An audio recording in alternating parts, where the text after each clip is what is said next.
Hey, yo, everybody, welcome to the Amalgam Games Lab. I'm your host, Shannon Hagler, alongside Keena Johnston. I have a literal soapbox now. God. Son of a... I didn't bring it down just to make that joke. I just came up with it. Damn it. This is the show where we talk games and the gaming industry at large. Before we get into it, we'll talk to housekeeping. If you like what you're about to watch, please like below, comment, share, subscribe. If you have any questions, also remember you can leave a comment or email us at amalgamshow@gmail.com. Support us on the Patreon at patreon.com/amalgamshow. There's also the Amalgam Show on all social media, Facebook, Twitter, and Instagram at The Amalgam Show. And of course, the website www.theamalgamshow.com. I added it. Finally. Website's only been up for, what, 3 months? Yeah, something like that. Oh, God. On the first day of E3, my true love gave to me. It's E3 season. Like, it's not even... Do you count E3 starting today with Stadia or yesterday with Pokemon Direct? No, Pokemon's separate. Yeah. Pokemon is separate. But today with Stadia is kind of like...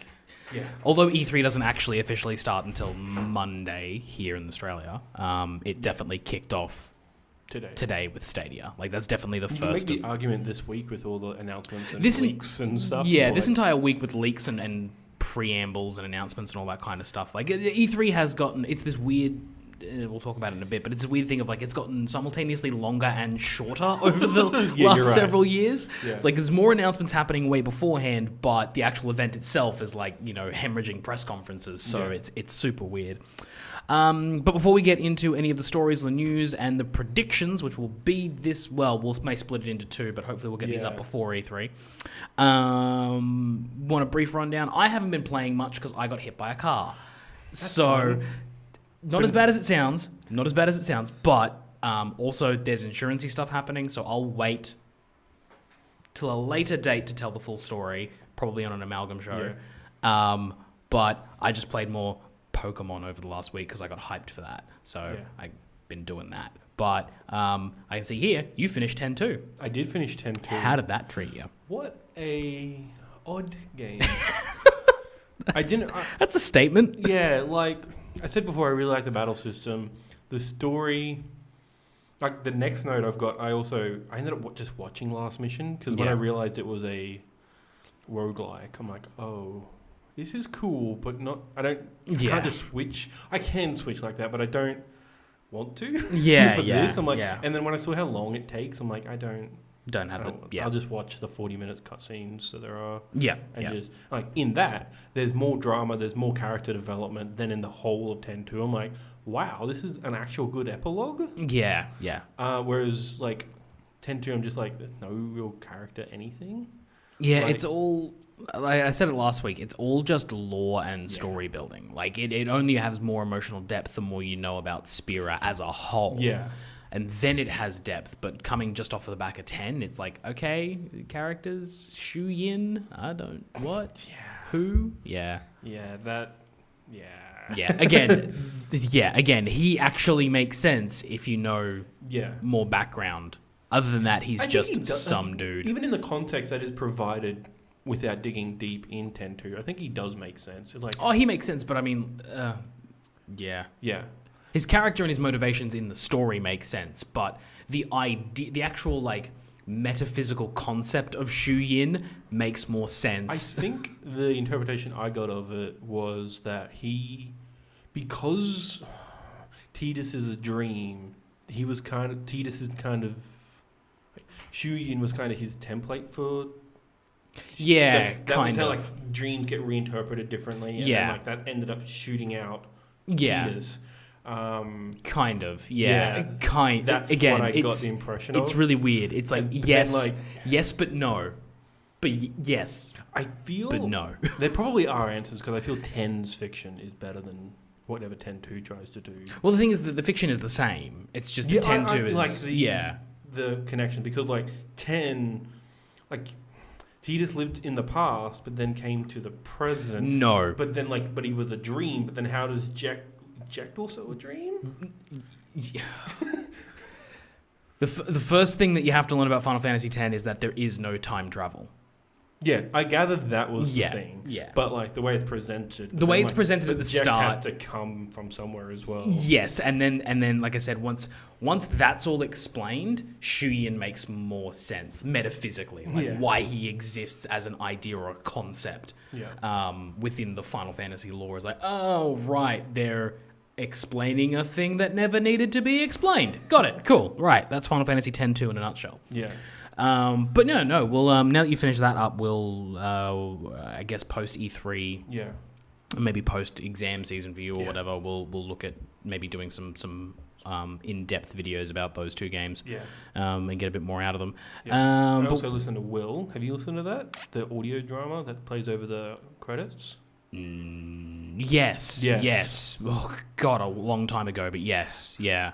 I went from last mission to that, and I was eating dinner while listening to it. And I'm like, what the fuck? Like, I got it, but then like Ensign's back. I'm like, what the fuck? Yeah, it's not. I kind of like the idea that like someone really wanted Sin to come back. Yeah, Like, and if that does ever get picked back up again, I'd like to there explore was that. the rumors, speculation always said that there was meant to be a 10-3. It was like back in way back in when 10-2 released because the whole thing was.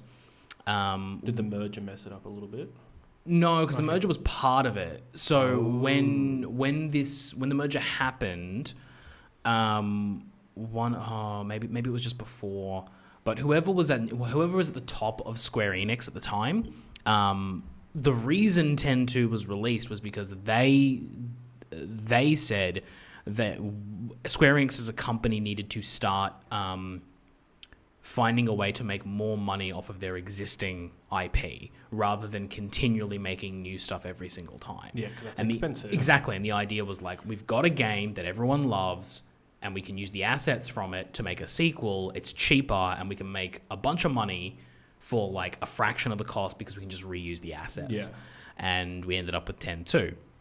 And the story was fleshed out to have possibly a third one as well, very much like the Lightning trilogy. Yeah. Which, honestly, I would be here for if they wanted to finish that story off properly, because 10 is a self-contained story, needs no help. Yeah.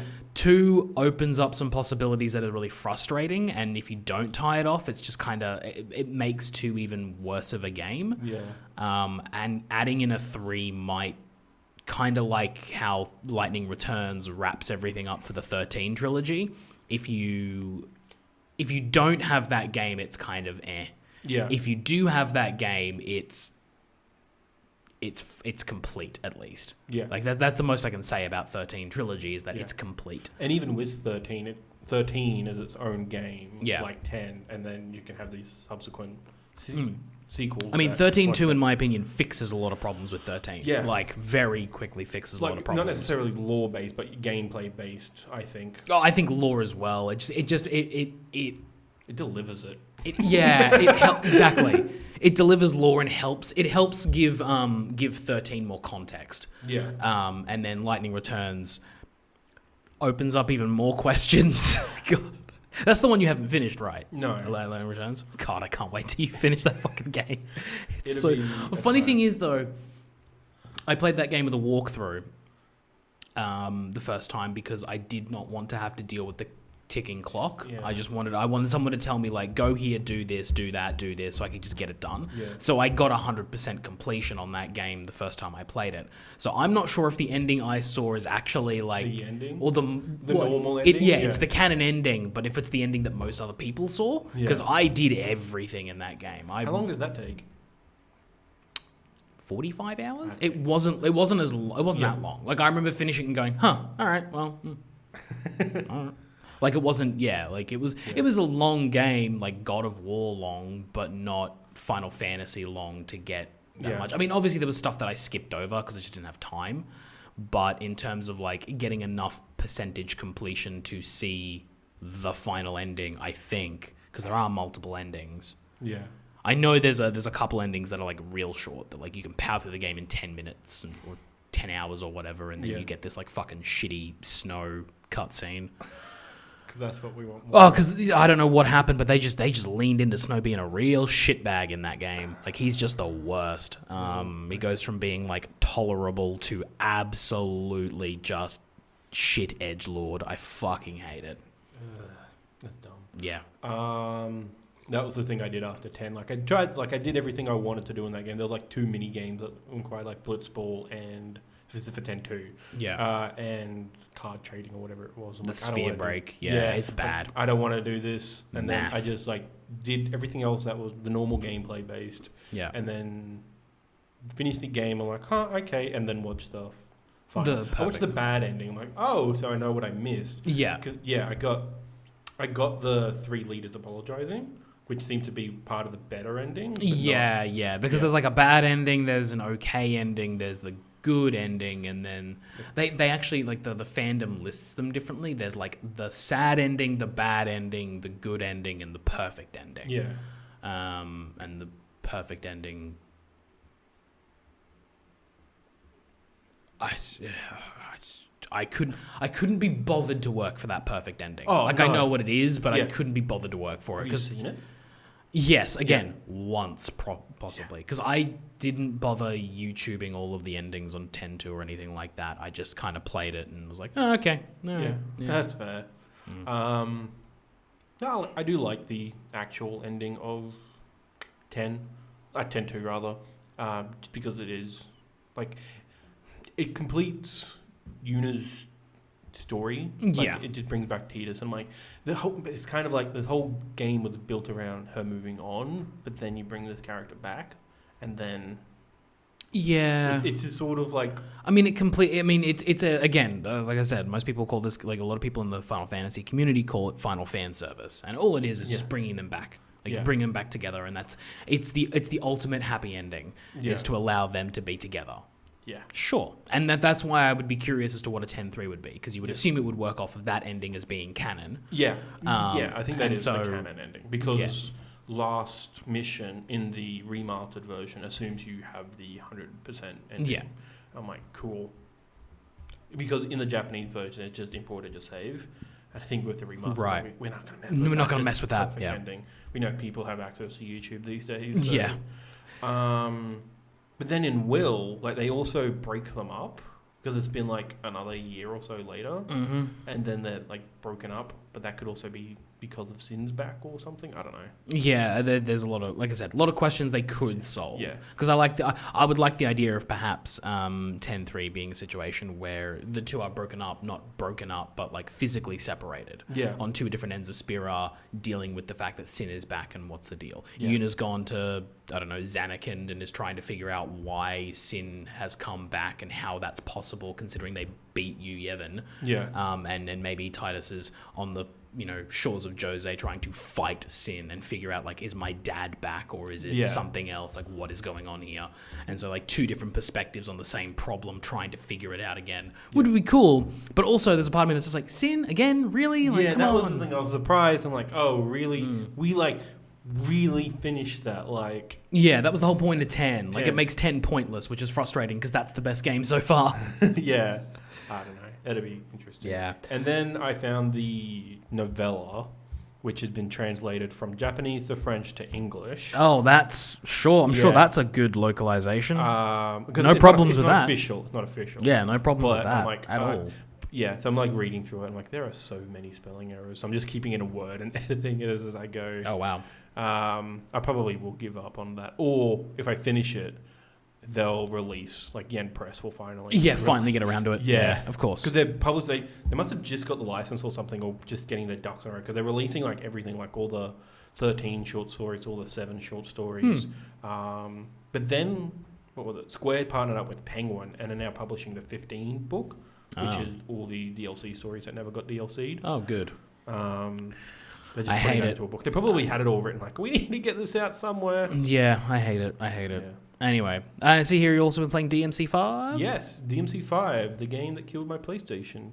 Oh, is that what killed it? Yeah. Right. I got through the prologue in Chapter 1, and then I was installing Uncharted The Lost Legacy off the disc. I was playing DMC digitally. I'm like, DMC's fun, I'm getting into it, and then I tried to eject the Uncharted, and then it just wouldn't.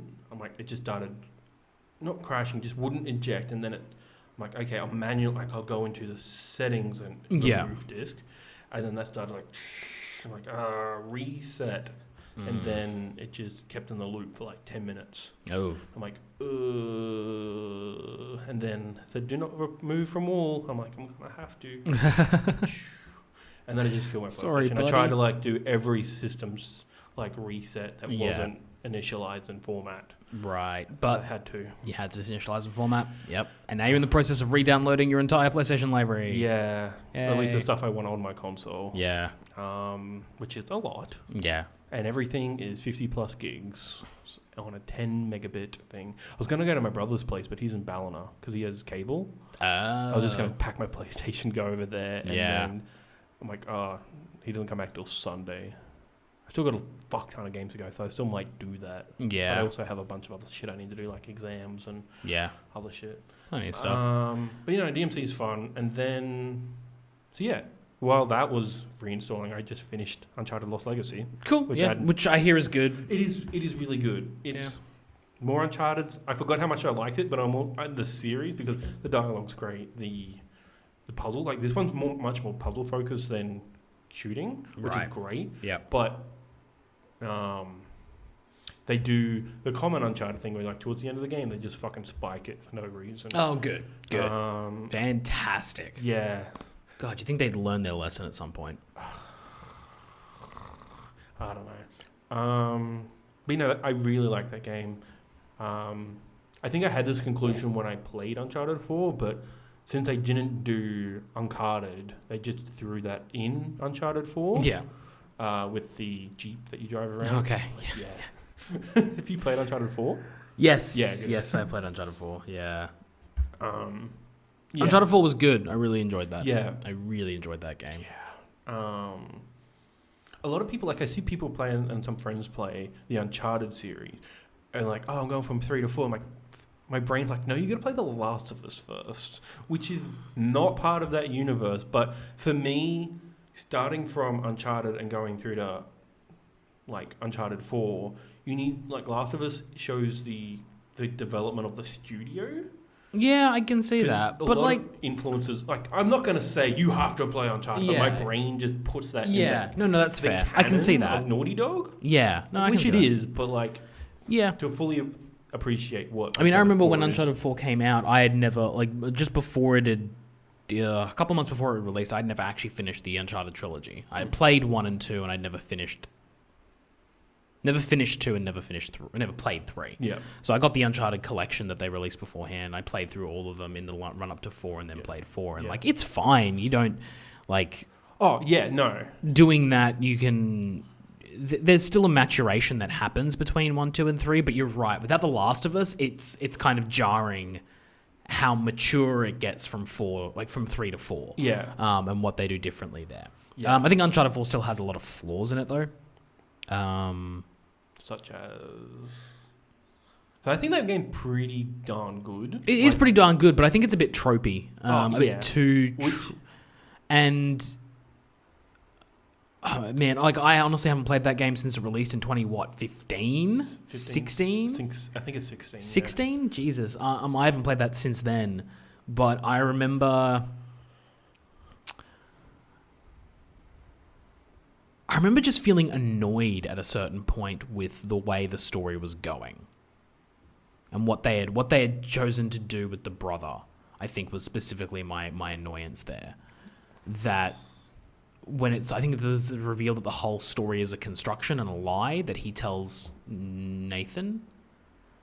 Which story? That he was like being chased by some mafia mob or some cartel, and that he was going to die if he doesn't do the thing. And it just like it got to that point, and I was like, oh, this is just shitty. Like the whole thing's just shitty. Yeah.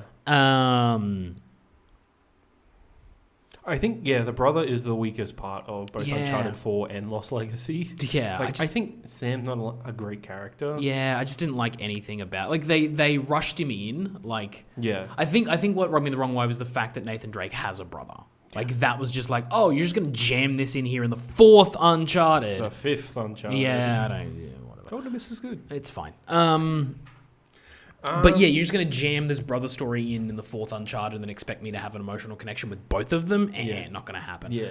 I had more of a connection with Nathan's family. Yeah.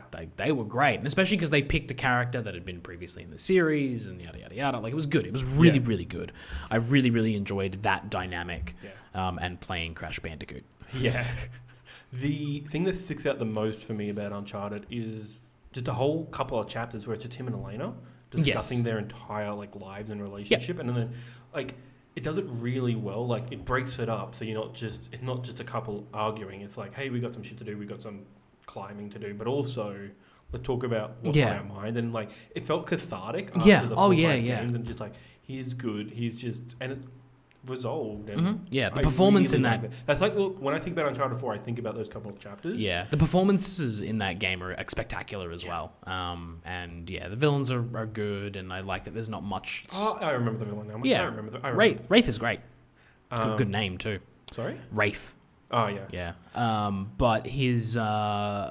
I like that it wasn't a supernatural ending either. It was just a dude and a sword fight in a crumbling. Lost Legacy does the same thing. No supernatural shit. They just ditched that. I'm like, I kind of like that because it just makes it more Indiana Jonesy. Yes, They have. It's always been a leap of logic because for the most part, those games are realistic until bam, El Dorado zombies or whatever it was. Yeah, bam, blue men people. Yeah. I'm like, this comes out of nowhere. It was kind of the thing for me that it was missing. It was just I kind of like the goofy supernatural shit, so let's just go there. Yeah.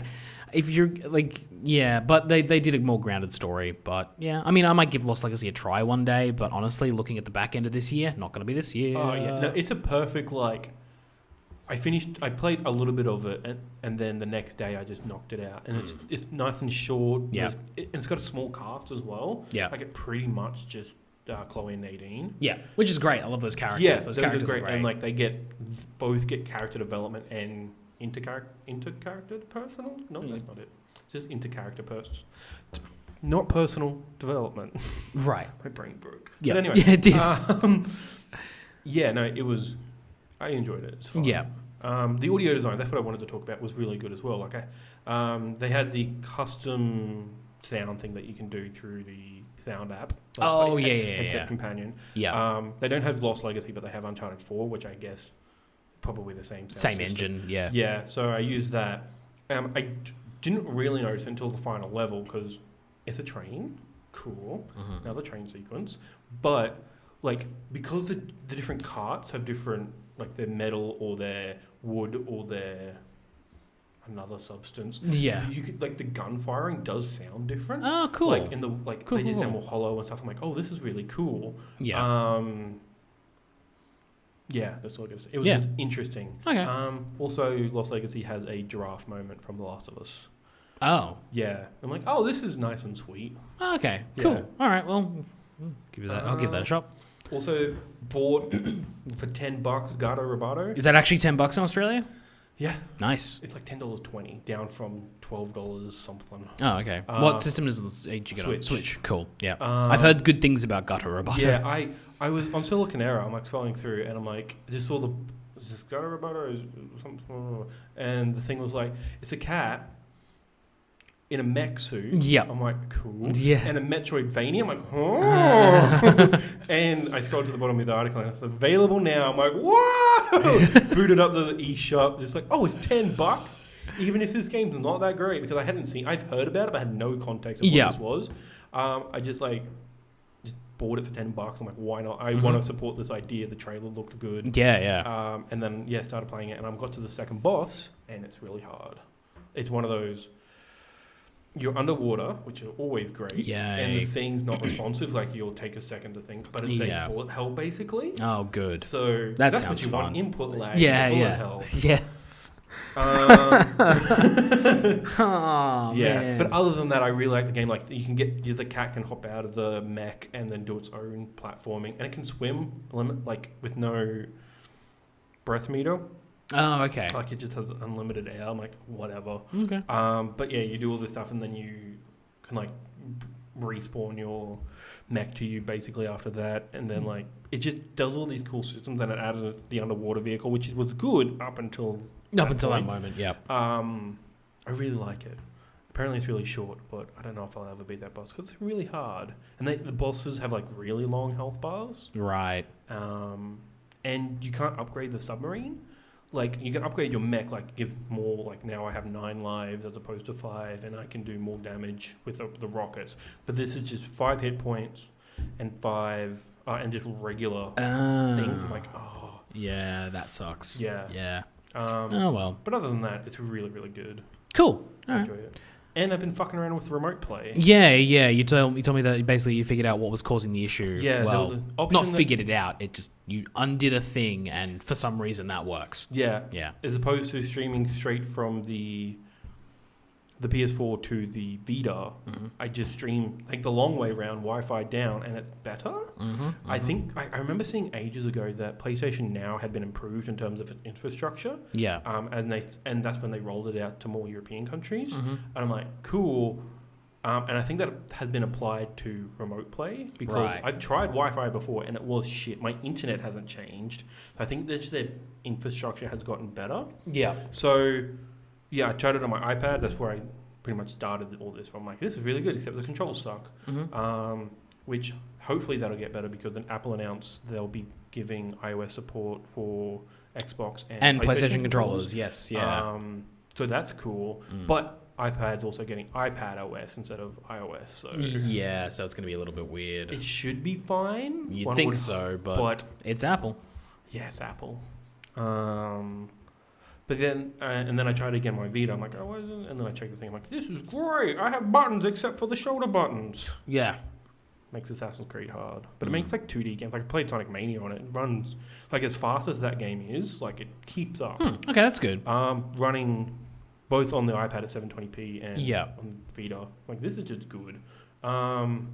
Basically, this gives me confidence that if this remote play thing can work, then the cloud can work. To some degree, even if it's not like, we'll get into it now because we'll go segue into the Stadia Connect. This I don't think it doesn't give me hope that 4K 60 frames per second is going to work like fluidly, but it does like 1080p 30 at least on most connections. Well, according to the Stadia Connect, you can get the 4K 60 frames on a connection of 35 megabits or greater. Yeah, which is. I think they can do that because no one's on those servers yet. Yeah. That's one of the things. Like, load is going to be a big deal here, but also just like quality of connection. Yeah, like 35 megabits. Like, I can get 35 megabits at my place over my Wi-Fi connection. Yeah. I can get way faster speeds if I hook it up. Yeah. If I plug it straight into an Ethernet port, I can get way faster. And that's the thing that's always like. This thing seems like it's meant to be like, oh yeah, hook it up to Wi-Fi and get 35 megabits. But like, I want a hardwire connection because you get better speeds out of it. Yeah. So what am I plugging? Like, does a Chromecast plug in via Ethernet? I don't think so. I know it's USB. Like, you just shove that into your... And also, like, is there a Chrome app for PlayStation? No, I don't think it's streaming to PlayStation. Like... Because it's its own platform, its own console, basically. Stadia? Yeah. No. Stadia is meant to run on anything that can run a Chrome browser. And full stop. PlayStation doesn't have Chrome. Yeah, well, that's what I'm saying, though. Like, is it in theory possible that the consoles will give a Chrome browser and maybe therefore... Yeah, and therefore... Well, I don't think so. I don't think they'll do that. I think they'll keep their shitty little internet browsers and then... Because they'll want to do Azure stuff. But Microsoft doesn't give a shit. Because like they don't give a flying fuck. They've made that perfectly clear. I think the reason Microsoft is able to get money from everywhere because of the cuts in the games that they make and through the Microsoft service. Whereas if you do it through a Chrome browser, that's how Google is getting around like the Apple App Store. Yeah. 30% cut. If they just do it through the Chrome browser. Yeah. All the money goes to them. So yeah. So I don't think like putting it on consoles, they would do that because then there's no cut coming from either Microsoft or going. Well, the thing is though, at the end of the day, you're still getting a cut from the software sale. Because my question is that like what? That's what I mean. Yeah. Like if it's all through the Chrome browser, that's. No. I mean, like, the actual software itself. Because, like, in theory, if say a Forza or a Halo or a that was on Stadia, they would still be getting paid for that. So it doesn't matter what system it's on. So like there's a world in which you can get Stadia on a PlayStation and run Xbox games on it. I just don't see that. I don't see it happen. I'm not saying anytime soon, but like they said, anything that can run a Chrome browser, and I guarantee you, if someone was to build it, you could run a Chrome browser off of both of the consoles. Yeah, and you could easily do that. But the thing is, again, my biggest hang up so far has been that for me to guarantee the higher end of these speeds, I need my connection wired. Yeah, I need my connection wired. I can get around the 30 mark in the next room from my router. Yeah. On my PlayStation and my Xbox. And that's it. Anything further than that, and I'm probably sitting more around here. Yeah. Not because my connection's bad, but because over Wi-Fi, your signal degrades over time. So I need a hardwire connection if I'm going to guarantee that, or I'm going to have to spend $1,000 on a fucking router. Yeah. And so what hardware will allow me, because they kept spouting off, like you can use your TV, which some TVs do have Ethernet ports, but that doesn't help me because my Ethernet and TV are on opposite sides of the house. They said iPad, that doesn't have a tablet, that doesn't have a way to plug in. You could probably adapt the fuck out of it, like use adapters and plug in. But sure, I'm sure that'll have no latency whatsoever. Computer like laptops, that's fine. Like that I can plug directly in and that will be great. But again, I'm not going to sit in the room with the router. That's where my cat's litter box is. So like I'm going to need a better solution. And this is the thing. This is the thing. If you go back and listen to the first breakdown we did about Stadia when they first announced it at GDC, this is the thing that it just keeps bugging me about this, is that I just don't know who this is for. Yeah, because it's for people who are rich enough to have a really good internet connection in the countries that have that internet connection, but poor enough that they don't want to spend enough money on a console when the consoles are down to $200 or $300. Yeah. Like I don't see where this market actually exists. Yeah, I don't know. Because like I don't know what everyone else's connection is, because like I feel the 100 megabits, that's kind of standard in most countries in the world except for Australia. It's standard across most countries in the world in their areas that have decent internet connection. Because that's the thing, is that whenever they talk about like standard internet connections, the one thing they kind of neglect the public to see in that survey is like, this is the standard internet speed across Australia. This is how many people are actually connected to the internet, because that's the problem here. So you can say that your average speed is, your average speed is 45 megabits a second or whatever it is across Australia. Yeah. But the truth of the matter is that there is a percentage of people whose speed is actually zero. Yeah. And they don't count those in the actual total of the average. Yeah. If you suddenly add in the 800,000 million people that have a zero connection, that brings your average way down. And they will never tell you that, because it's not just about the speed of the connection you're getting, it's about whether or not you can fucking get it. Yeah. And that is the biggest problem with Stadia, is that, do you have an internet connection? Because the answer may very well be no, especially if you're one of the countries not listed in this press conference. Yeah. Because there are only 14 countries in the Founders Pack. Yeah. Surprise, surprise, Australia's not one of them. No. We'll get it 2021, I bet. I can see late. We'll get it next election. Yeah. Well, Jesus Christ. I can see late 2020. And this is one of the other things that's really frustrating about the Australian infrastructure and Australia as a whole, is that we've got this giant multi-billion-dollar corporation who's wanting to launch a new product. And if the free market was a thing in Australia, like an actual thing that people actually gave a shit about, then we would have the infrastructure for this company to come in and sell us their goods. Yeah. But we do not, because we don't care about the free market. We just want to give money to Murdoch and Foxtel.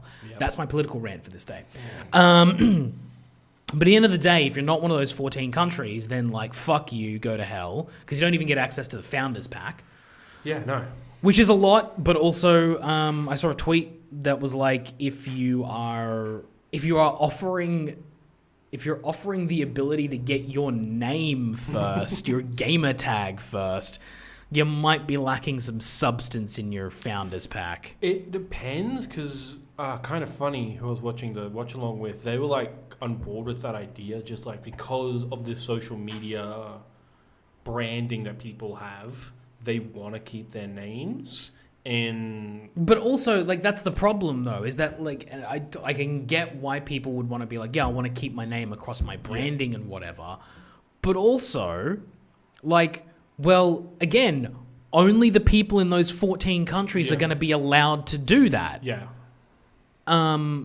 Which means any one of there are millions of people in all those countries who could steal all the names from streamers in Australia, from streamers in New Zealand, from streamers all over the globe who will not have access to that ability. So they have geographically cordoned off the user base there, and like that's shitty. That's shitty. Yeah. It should just be like every other service. Every other service has done it the same ever since gamer tags or since the invention of your kind of name. Yeah. It's just like it's open slather. You go in, you get what you get, and if you don't get it, fuck off. Add a 69 to the end of your name, get over it. Yeah. Like that's just the way it is. I think I think it is. Yeah, I think both cases are correct. Like the social branding plus, yeah, they need substance, because outside of that, like basically the founders pack, from the impression I got, was just to give you the hardware. So you get the Chrome Ultra. Yeah, Chromecast Ultra. You get a special controller. edition of the controller, but you also get 3 months of the prescription, which is subscription. Sorry, which is called Google Stadia Pro. Yeah, that's going to be $10 a month in the US. So I'm guessing $15 a month in Australia when it finally launches. Depending on inflation, it might be 20 by that time. Yeah. It'll probably be in line with whatever Netflix is, or lower. Because everything... I mean, Netflix has 3 tiers, though, and they start at, like, 12. Yeah. I would say Stadia just goes straight to 15. Yeah. Like, they skip the middleman and just be like, fuck it. Yeah. So you can do that subscription. You get 3 months of that included in the Founders Pack, plus a buddy subscription, so you can give 3 months to a friend. And then you get... And this was the bit that confused me, where it was like, you get all of Destiny 2. And I'm like, so if I don't get the Founders Pack, do I not get Destiny 2? From the impression I got... and thinking about it overnight, it's Destiny 2 is like a PS Plus game. Like, you don't have Pro, you don't have access to that Destiny 2 anymore. But if you just buy it straight up, you'll have it. Right. So yeah, so my question is that when you buy the Founders Pack, will you have access to Destiny 2 the entire time? If you keep your subscription, If you keep your Pro subscription, right? That's I don't like that. Well, that's just PlayStation Plus. Yeah, but the thing is, the PlayStation Plus is like a $10 subscription that has always been a $10 subscription, or whatever your sub is. This is a Founders Pack where I'm paying money up front with the expectation that I will be getting this game, so that regardless, like, it should be regardless of whether I have the Pro, I should at least get Destiny 2 as part of my Stadia. I should always have access to Destiny 2. Even if I decide to cancel my sub, I still paid money for this all-inclusive package. So I'm wondering, like, are they going to, like, once that 3 months hits, if you don't re-up for a sub in 3 months, do they just cut you off from Destiny 2, or do they cut you off from everything else and you can still play Destiny 2 because you bought the Founders Pack? That's what I'm wondering. That's actually a good point, because we don't know if this is... If this comes free in the Pro subscription, then it'll be the case where your 3 months runs out. But if it's just part of this... Yeah. Because the other thing is, it seems like the entire Stadia is split into 2 different marketplaces. There's the $10 a month subscription for Pro, and then you can just purchase games on their own. From what I gather, the Stadia Pro is access to the 4K 60. If you just use basic, it gives you access to the 4K 60 frames, 5.1 surround sound. You then buy games on top of that, because you're buying the premium thing, which 4K just costs more. I don't think it's a subscription like Netflix or anything like that. Oh. If that's the case, then fuck this. Then basic is just, you just buy the game, but you can only go to 1080p max. Oh, if that's the case, then fuck this. I don't care. Fuck off. No. Goodbye. No. Because at that point, now that tweet makes sense from Jason Schreier, where Microsoft Game Pass is a way better value proposition. $10 a month, any game I want? Yeah, sure. Go ahead. Here's my money. Yeah. $10 a month plus the price of the game just to get it in 4K? Fuck off. Because, like, in that case, then, if you stack up the number of games over a 2 or 3 year span plus the $10 a month that I'm earning, I could probably just save that money and buy myself a PC that could run 4K on its own. Well, that's any idea of subscription, is that you're able to keep the low price and just do whatever you want. As opposed, like, I could have, the amount of money I've spent on PS Plus, I probably also could have spent on a proper PC and got these other games. But I this ecosystem. But the thing is, like, the thing specifically is that this is a new ecosystem, and so there's a buy-in on top of it as well. And I don't know if I want to dip my toes into that if the idea is that, like, oh, it's all this money, like small bits over time, when I'm looking at it and going, look, I've got Zip Pay. I could just do this at $40 a month and buy a really high-end PC. And then I don't need to have my fast internet connection consistent all the time. I can download my games directly to my PC. I can run any of them at 4K 60 frames a second. I could probably run some of them at 4K 120 frames a second if I wanted to. I could do 7.1 surround sound if I wanted to. And that PC is mine. It is 100% mine. It doesn't go through any problems or any issues. So when the value proposition is $10 a month to be allowed to do 4K, because that's the thing is that like one of the things that was interesting to me about this is that I don't have a 4K capable console in my house. I do have 4K capable TVs though. So I would like to see a 4K game, rendering at HDR and all that kind of shit. And if this was a way of doing it, then that's it. But I'm not going to fork out the $10 a month extra on top of the games I'm already purchasing. Like, that just doesn't make any sense, because essentially what that is the thing that I've always hated about online subscriptions, where I purchase the game and then I pay an extra blah, blah, blah a month to access half of the functionality of the video game I just fucking bought. And it doesn't make any sense. And this is just literally like $10 a month for a HD texture pack. Yeah. Like, that's what it is. For all your games. Yeah. Keep it up? No, I didn't. Damn me. There was an FAQ somewhere. Yeah. Is it? No. Well, at the very least, like, we've got announcements. Did they give a date? November. They're not in that Connect, but you have to go to the website and it's like, available November 2019. Right, okay. I'm like, November. God, November's going to be a fucking hard month to wade through this year. Yeah, that's going to be rough. I think Stadia is a lot. I don't know. I think they need to also release demos, like, because you don't want to spend the $80 on Assassin's Creed or whatever. Borderlands 3, I think that's on there. Is it? No, I'm thinking of something else. They did run through a bunch of new games. They announced, like, and that was Baldur's Gate 3. Baldur's Gate 3. That was actually a cool trailer. It was a cool trailer. That was actually the interesting thing, was that they did announce. It was actually one thing that went through my head, specifically with Destiny 2, was because they did their full reveal for Shadowkeep. Yeah. For Shadowkeep, and they did the announcement in the Google Stadia press conference, the slot that's normally in the Sony press conference for the last several years. Because Activision did the deal with Sony where they had the exclusives. Bungie and Activision have now split, and Bungie have gone directly to Google.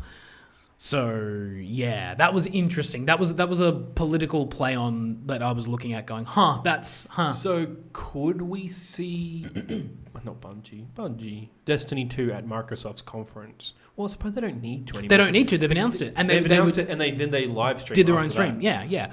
Because that's the thing, is that Activision is the one who pulls those kind of strings, and Bungie isn't beholden to them anymore. I bet PlayStation's a little bit miffed. I bet they don't give a shit.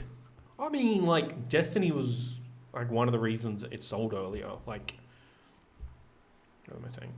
Instead of having first-party games in those, like, 2014 holiday slots, it just relied on third parties, and one of those third parties was Destiny. But over the last couple of years, like, Sony's been able to back it up on their own strength. Like, I bet they don't give a shit.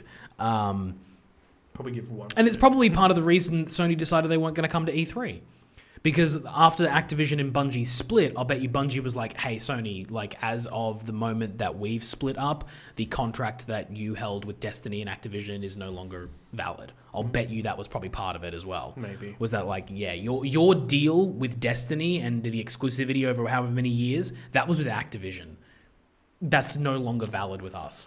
And the second that happened, Sony looks at their lineup and goes, well, I mean, we usually put a slot for Destiny and we'd have a slot for this and a slot for that. And we got Death Stranding, but that's about it. And that's probably not a full press conference. And they tried them, scaled down press conference last year and it kind of didn't work. So they probably just went, pump the brakes, we'll come back next year. Yeah. Like that. Like now that those things are starting to happen, it's like starts to make sense as to why they wouldn't be there. Yeah. And I think part of that Activision Bungie split is they announced today during the Destiny live stream is that there is a free-to-play model coming out for Destiny. Yeah. I don't know exactly because it's not the full game. It's like a sort of side. It might be kind of like Final Fantasy 14, just free stuff. Not quite like it's a level 40 because that's very traditional MMO. Yeah. But just like that kind of stuff that you have access to a certain amount of content and then you don't have to opting in for subscription and stuff like that. Yeah.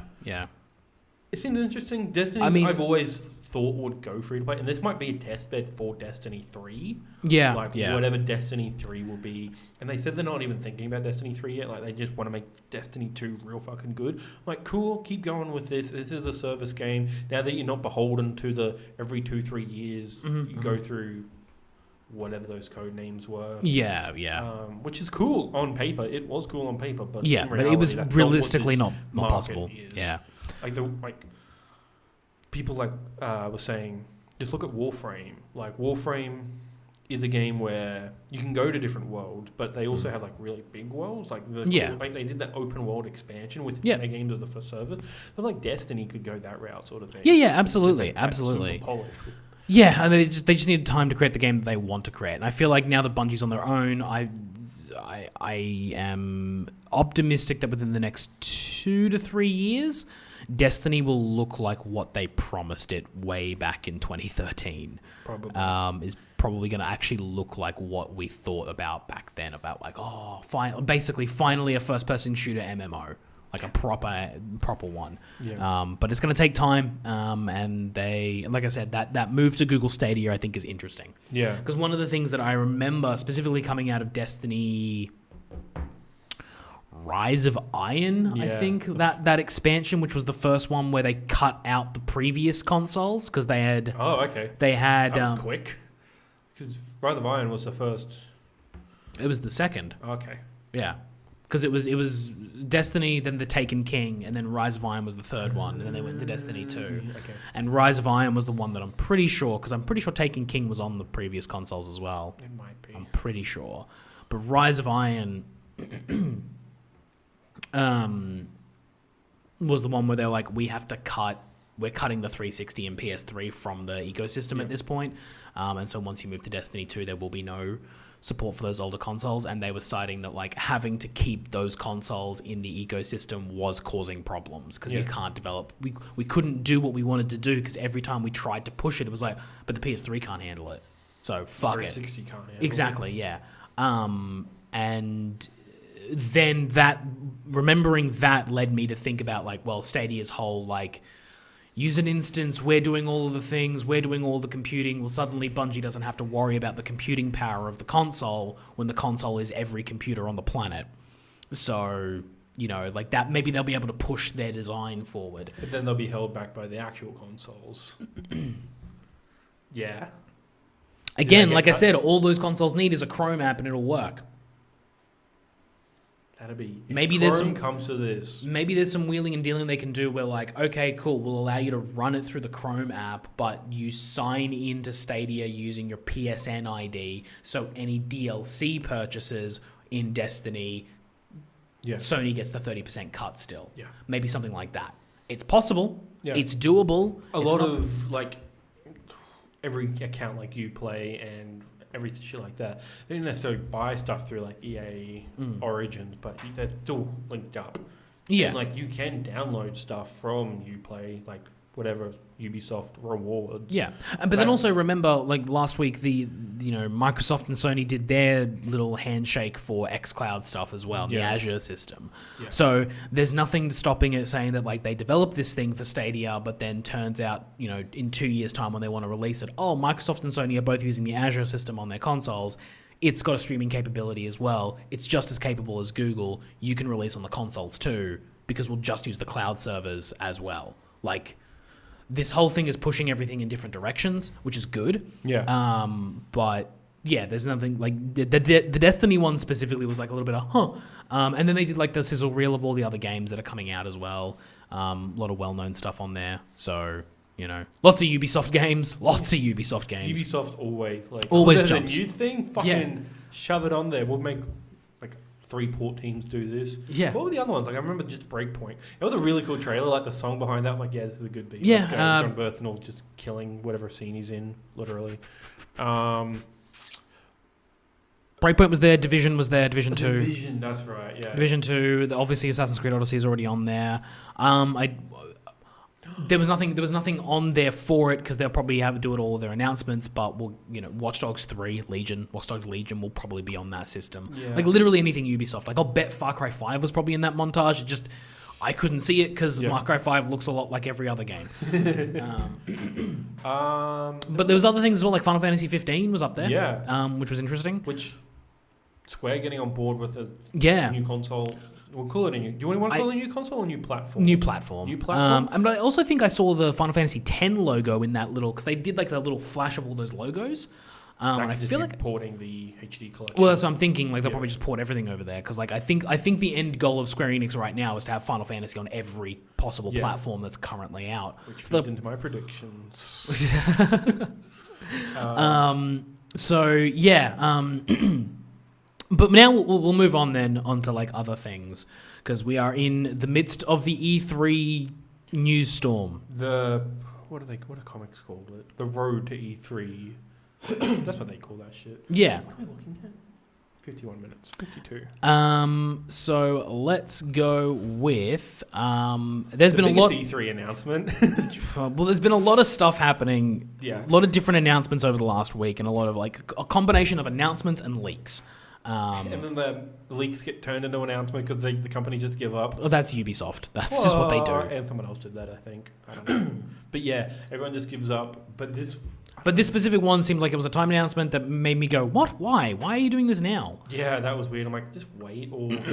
I don't know. Or just you should have done like a 30-minute state of play during E3. They should have kept... Like, Sony should have just kept their press conference slot and been like, we're not coming this year. Yeah. We're doing what Nintendo does. Play. Yeah. I feel that would have happened if the State of Play idea was made before that decision, but State of Play was made after that decision. Like, fuck, we have to stick to our guns and not... Because we look like... And like... Yeah. And they also not physically going to E3. But Nintendo does, and they press play, and then they show you Animal Crossing. Yeah, true. Does it Die Hard? Why Die Hard? I have no idea. Anyway, Death Stranding. I woke up to this and was like, this is insane. Yeah. The fact that they are actually releasing this calendar year. 8th of November, ladies and gentlemen. November, like, I was fucking confident that this was going to be a late 2020 game. Yeah. Or early 2021 if they want to keep to that Q1 time slot. Yeah. Whatever. I was confident in that. And then it was 2019. I'm like, that's fucking like 3.5 years of development. I mean, I guess that makes sense, but like Metal Gear took so long. But to be fair, you're building a whole fucking engine for that. Well, yeah, and then that's the thing is that this game has an engine. Yeah. They took the Decimus engine from Guerrilla. Yeah. So they has an engine. It's already set. They did make their own modification that you do when you make a game. Yeah, of course. But like if you listen to a lot of game developers talk about when they start a brand new project, the biggest thing is the engine. Yeah. And if you are building an engine specifically for your game from the ground up, that takes the most time. Yeah. More than anything else in game development. Yeah. And I think Kojima and probably everyone he bled off Kojima Productions was like, we don't want to... We just built an engine. Yeah, we That's don't. like one of the best engines ever made. Yeah. And then it's just being used for PES now. Yeah. And fucking pachinko machines. Yeah, and then, you know, but the guys at Guerrilla who built the Horizon Zero Dawn engine built, again, one of the best engines out there because it looks gorgeous and it allows... It plays well. Yeah. It's the full kit and boodle. Yeah, it allows you to do everything that you want to do and kind of, like, because it's got that, like, fulcruming stuff that they do in there that's really, like, seamless and not, and like, so you're not rendering everything, so it allows you to get detail. It's a great engine. Yeah. And, yeah, we got a 9-minute trailer. Lots of Mads Mikkelsen. Oh, I like how it ends with edited by Kojima. Like, God, this game. Directors do actually edit the trailers. Like, they just sit on... Like, I'm just picturing Kojima on his MacBook Pro in either Final Cut or Adobe just editing. Yeah. And then checking his Instagram for Mads Mikkelsen updates. So it's not a stealth action game. Oh, what did they say it was? A strand game? A strand action game? Social strand game. Yeah. I forget what the final word is, but yeah. It's a third-person action game. Fuck off. Like, that's what it is. It's a third-person shooter. Kojima came in, like, the same way that I created this was when I created, like, tactical espionage. I forget the third word. But, yeah, when Metal Gear, and then everyone just called it stealth games. Like, he's calling it a specific thing. The industry will call it whatever it is when they decide on it. Right. Like, that's fine. Like... Yeah, but that's also... That's Kojima being up his own arse. Yeah. He's being like, I've invented a new game mechanic, and I'm looking at it going, oh, it's a third-person shooter with some melee mechanics. And ladder mechanics. Yeah, nice. Cool. Awesome. Yeah. It's like transfiring. We don't need transfiring anymore. We say cross-save. It's just one of those things where he's one of those creators that's like, I've invented a new thing. And you're like, dude, it's a peanut butter sandwich. You took peanut butter and bread and you made a peanut butter sandwich. We've all done this before. You just put the peanut butter on the outside. Like, it just doesn't... Yeah, and he's like, I've invented a new thing. And you're like, just... All right, fine. Probably the minutiae of that game which probably adds up to whatever... No, it'll be all in the story. Is the story and, like... I don't know, it'll the be dying aspect, whatever actual social input is. We'll see. I can see why this would be different than a typical, like, then Horizon. Bridge babies. God almighty. He's not subtle, is he? He's about as subtle as a sledgehammer, Kojima. Yeah, but it's fucking great. It's so good. This game was, like, just having the White House in it, I'm like, okay, this is... You're the president. You're the president of jack shit. Oh god, that's such a good line. If this is as political as Metal Gear Solid 2, it's gonna be great. Oh god, it's gonna be such a weird. It's just gonna be the most like. I'm trying to think of like a good. It's gonna be like French film noir mashed with 80s action. Like you're right. There's a French film actress in there. Yeah. There's Mads Mikkelsen in there who's transnational. Yeah. And then it's just going to be the most corny Arnold Schwarzenegger 80s action flick bullshit. And I'm here for it. Like, I'm so here for it. It gives me 1 week to finish it before Pokemon, and I am going to do that. I'm ready. A week before Death Stranding, though, we get Modern Warfare. Yay. Can we go back to talking about Death Stranding? Oh, I thought you were not done with it? No. Okay. That game is so fucking weird. Okay. You see the pictures of him holding the fucking collector's edition with the fetus in a box? I did. Jesus Christ. Yeah. And then there's, there is a lot going on here. Like, they definitely did... I do feel like I understand a bit more about what's going on in this game. In terms of gameplay, yeah. Yeah, like, I'm going to be doing shit. Yeah. And the other thing is the turnaround...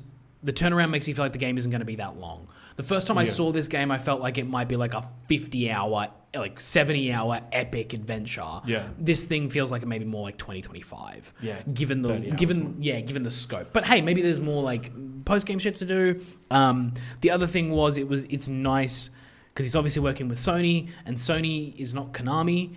And Sony was like, here's your budget, get a fucking game out. Yeah. Not spend 12 years designing your stupid headspace, just get the fucking game out. And he's been given the budget and the resources to do it. And the deadline. And he's gone, okay, and he's done it. That's the thing. Like, that's incredible. That's the thing. My instinct is to say, I don't believe it ever comes out on 8th of November.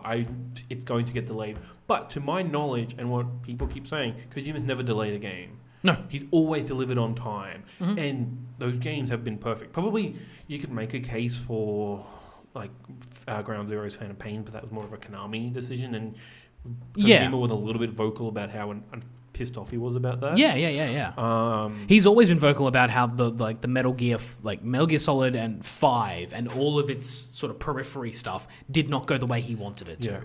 And he was always beholden to the decisions. But apparently, he's never delayed a game. He just gets it done when he's told to get it done. And he's been unleashed. Like, that's the coolest thing about it. He's been unchained from the Metal Gear Solid franchise. So I want to see what this is. My question then is, like, when I play this game and I get to the end of it, my question really is going to be like, then what? Like, does he do another one? Is this the start of a squared? Yeah, like Death Stranded.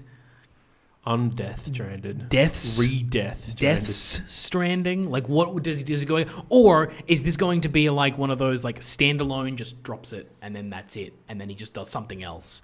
Like, I'm really curious about not just Death Stranding, but Kojima as a whole. Moving forward, what does this mean for him? Yeah, because what's the studio he's working? He's Kojima Productions. Yeah, 2. Yeah.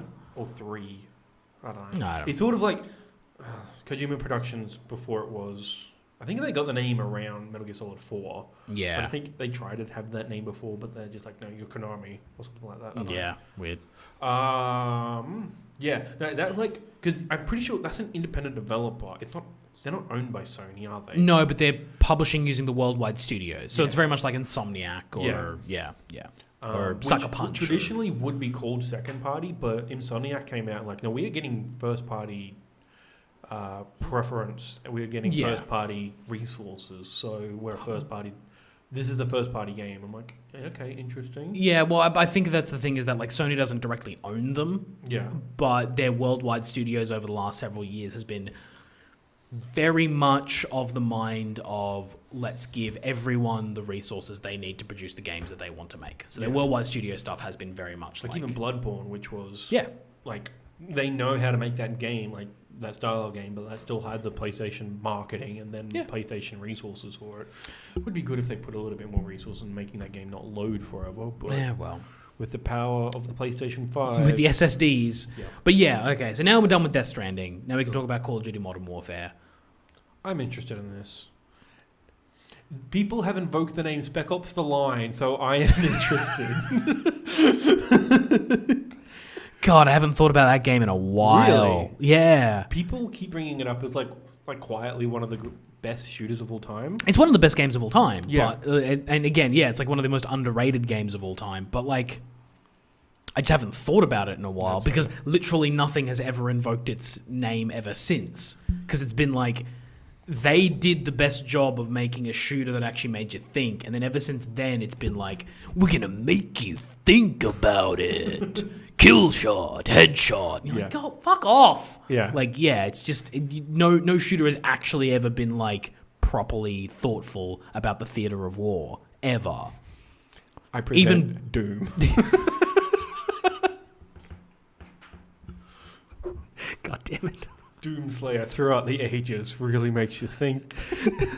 No, actually, you know what? Wolfenstein 2. That was a great. I was also going to bring up. Am I going to bring up Wolfenstein or Doom? No, Wolfenstein was a great game. That was very thought provoking. It's definitely thought. It was definitely provoking. But no. But no, like no game has ever, like no game since Spec Ops The Line has made me go, oh, this is like Spec Ops The Line. Like this makes me feel like that. Nothing has ever done that. Yeah. And nothing will do that until I actually see it in my. Whoop. Oh, you're losing it. You're losing it. I do this every day. Every time we record. Apparently. But until I see this thing in action, I'm not really gonna be like they can say as much as they want, because the other thing is, this is people from Judges Week talking about it, like, oh, very Spec Ops The Line. I'm like, Yeah, but again, like that is very much the contained Judges Week stuff. Yeah. Like that's them presenting their best possible foot forward. So let's see what it is when the actual final product comes out. The other thing is, I'm skeptical because we just heard about the issues that they were having with Sledgehammer and Raven. And this thing has been in development for, this will be 3 years? 3 years. They built a new engine or updated the engine or whatever. Yeah, I guess the updated engine sounds cool because it sounds like the way that thing is actually working in terms of lighting and sound design is actually really cool. I think it's proper ray tracing, but I don't know. The only thing I know about ray tracing is whatever Bombcast says, so I know there's like faux ray tracing. Yeah. I mean, it's the idea of ray tracing, which is, like... if that runs on consoles, that'd be interesting. And then, the sound design, whether that's Atmos and or 3D. Yeah. That'd be cool. But it all sounds really good. It all sounds like it's it is a good step. We'll see. Yeah. This is very much... I have my eye on this game. And, like, a bunch of Call of Duty do this. By the time it comes out, I'm like, I don't give a shit. Yeah. But I think this is... Like, I know... Like, this is from a couple of dudes from Naughty Dog, but they also did whatever the last Infinite Warfare, which I don't think they actually got a proper... They came in pretty late on that project, I think. Mm-hmm. So now that they've had the full 3 years to actually think about it, and they seem pretty...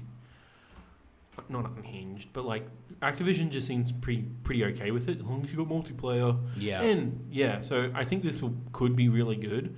The other thing that's really surprising, it being an Activision game, is going to have crossplay. Oh. Yeah. Oh, yeah. I did see that. PlayStation 4 included. So that's going to be crossplay between Xbox, PC, and PlayStation 4, which... Yeah. PC. To be fair, I think now you can do keyboard and mouse on Xbox. I'm pretty sure you can do that on PS4. I know it supports mouse and keyboard, but I don't know if you can actually play it in games. I don't have a wireless, USB. I think Sony can. The PlayStation can do mouse and keyboard, but it's only select mouses and keyboards. It's not. Yeah, it's not like the Microsoft one where they can just take the drivers from Windows and make it work. But yeah, in any case, crossplay. Yeah. We'll see. It's another step towards having it done properly across the board. Yeah, the fact that we went from Fortnite, Rocket League trying to do it, and then Dauntless having it day and date done, and then next step is Call of Duty, the video game franchise. Again, I've said it before. The video game industry will drag Sony kicking and screaming to crossplay.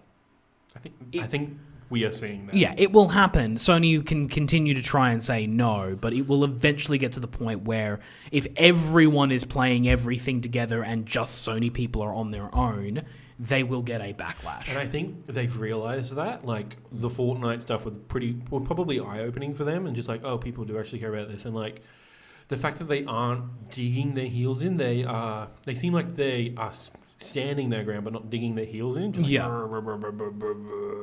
We'll let it happen because I think they know if they're the only one not part of this, it just makes them look bad. Yes. Even in the Stadia thing, there was still in discussions with PlayStation and Sony. Yeah, with the transferring of Destiny profiles. Yeah. So you could transfer your Destiny 2 profile from an Xbox or another PC platform to Stadia, but there was the disclaimer of the Sony stuff, PlayStation 4 accounts pending approval from Sony, and I was like, oh fucking hell, Sony, just let him take it. It's Destiny, no one cares anymore. Let him go. Yeah.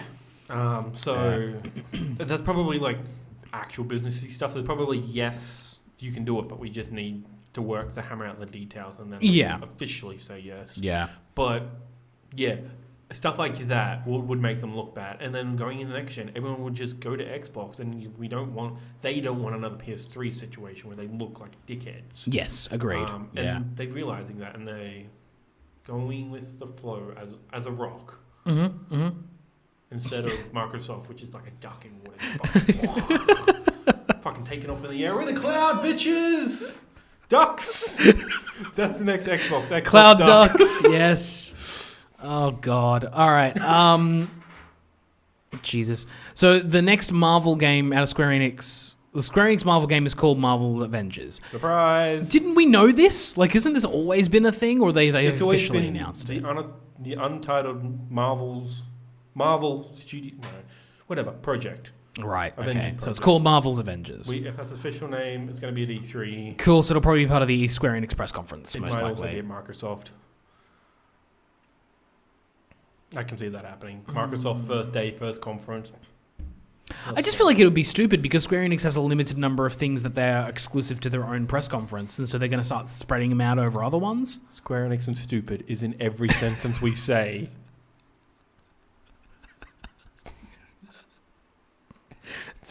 Well, you're not wrong, but... Well, I mean, Dragon Quest Walk for mobile, like, that's not stupid. That's fine. Yeah. That's fine. Yeah. I'm interested in Dragon Quest stuff. But Basically, what I wrote down here is the only reason I brought this up is because now we know how long it takes to make a good clone of Pokemon Go. Like, we had all those shitty, like, church ones and stuff, but now that we have, like, Harry Potter Go, whatever it's called, Wizards Unite. Yeah, but aren't they... It wasn't that... Isn't the that Harry... was Niantic. Yeah, isn't the Harry Potter one made by Niantic? Yeah. So it's not really a clone. They just... It's a clone. Well, it's a clone, but like they're developing it. So it's not really like clones usually imply some other company's trying to copy what you're doing. Yeah. So this is that. This is cool. Dragon Quest. The thing that's cool. Oh, Ghostbusters came out last year. That was. Oh yeah. And then there was a Jurassic Park World one as well. That was real shitty. That's it only was like good ones. Like it takes like 3 to 3.5 years for actual good clone to come out. Just long enough for the idea of a Pokemon Go game to no longer be publicly relevant. Yeah. Because that was the thing, is that Pokemon Go is still played by a bunch of like hundreds of thousands, millions of people across the world, but it does not have... Oh, yeah. The only thing that made Pokemon Go work was the Pokemon part of it. That's because it hit the nostalgia like ring in 2016 when we all needed it. Yeah. That's the thing about Dragon Quest, is that it does have good monster designs. Like, that's the one thing that, like... Yeah, but it's got a good fan base, but, like, nothing is as big as Pokemon. Pokemon is legitimately the largest media franchise on the planet. Which is why they haven't actually announced Dragon Quest Walk outside of Japan. Yeah. So this could... Like, Dragon Quest is fucking huge. Like, people take days off to play it. Yeah. So I wouldn't be surprised if they just... Oh, if it goes off in Japan, yeah, probably. But it's not going to hit the West the same way. Yeah, no. This next one, I didn't see anything about this. You haven't? Fuck, I should have... Oh, I do have this article, but it's been updated. A new Darksiders game. Yeah, it's not Darksiders 3. It's a spin-off. Oh, thank fuck, because that Darksiders 3 game was trash. I finally went back and watched a video, like a YouTube movie compilation of all the cutscenes to see what the fuck happened. And after watching that, I realized that I had seen about half the cutscenes in that game. Mm-hmm. And I was still confused about certain things. Because I'm pretty sure the final boss in that game is the first boss in that game. I mean, that's common. Common, yeah. But it never. I didn't see a cutscene that explained how that boss was still alive after I murdered its ass. Okay, time loop. I don't fucking know. I don't know. It was that game really ruined a lot of things, like just across the board. Well, this one from memory is a Diablo-esque game. Oh god. Like. Oh god. Could be interesting. Diablo games. It could be interesting, but like, that's not what I wanted. That's not what I ever wanted. No. Yeah, like the Darksiders 3 was like, I was like, oh, okay, this like all the things that were pitching me on were interesting, and then the execution was just god awful, and then now they're pitching me on something I never wanted in the first place, and still continue to not want. I assume it'll be in there. Maybe I'll give it a shot. Maybe. I don't know. I like that world. Yeah, that's probably what they're going for, is banking on the world. Yeah, but the world is now kind of like... I mean, the saving grace, I guess, is that Darksiders 3 takes place like way before 1 and 2, so the 1 and 2 worlds still exist. They haven't fucked them up too much. The design, the character designs were great. The idea behind it all was great. I fucking couldn't. I couldn't. That sucks. Do you think, depending on how this next game and whatever Darksiders 4 is, do you think there might be a delineation between like THQ and THQ Nordic games in terms of how they feel and look and actually are, like in the same way, in a similar way to how pre and post Disney Star Wars movies? Yes, 100%. Like this is Darksiders 3 became very clear to me that like, oh, okay, this is THQ Nordic. Yeah. This is not THQ. There's like barely any, as far as THQ is concerned, like the original THQ, they're basically dust in the wind at this point. Like there's no remnants of them that still exist. There's not a development studio that is mostly old THQ people. They kind of scattered across the globe. Yeah. So it's THQ Nordic, and they are buying the licenses for other places. But like, whatever it was, whatever the design philosophy was behind Darksiders 3 was just not working, and I don't know. I want to meet the human being who looked at that finished product and went, yeah, that was a good game, because I don't think they exist. Yeah. It was just, I couldn't. But hey, if it's Diablo-esque and it shows well enough, maybe I'll give it a shot. I would hope that would come to Switch then, because I wouldn't want to play it on my console. I wouldn't be surprised. The War Mastered editions are on Switch, so...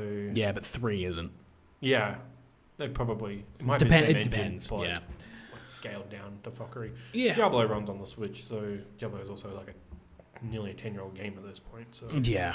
And then we've got some sort of like... Boom.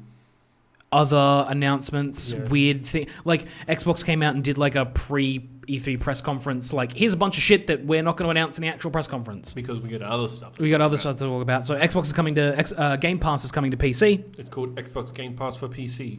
Very Microsoft. God damn. Just does what it says on the tin. That's Microsoft in a nutshell. Yep. From what I heard, what's his chops? Phil Spencer gave like an honest, like, we're going to actually try, and like people believe him this time because Microsoft... Well, people believe Phil Spencer. Yeah. That's the thing, is that they've been saying that since 2002. Yeah. Like, well, we're going to invest in gaming on PC. And literally every head of Xbox has said that, but Phil Spencer is trustworthy. Well, believable. We don't know yet, because we like... He hasn't delivered on too many things. Like, Game Pass is definitely one of his initiatives. Yeah, backwards compatibility. Yeah. In terms of he delivers on a lot of stuff, but the thing is, he has constantly been trying to fix the problems of the past. So at this point, we need to. For me, in terms of Phil Spencer, I can't really judge him on his track record until we go to the next console. Yeah. When we go to the next one, then I'll be able to say like he's good at what he does or whatever. Because right now he's still 5 years on cleaning up the mess of the Xbox One launch. Yeah. So yeah.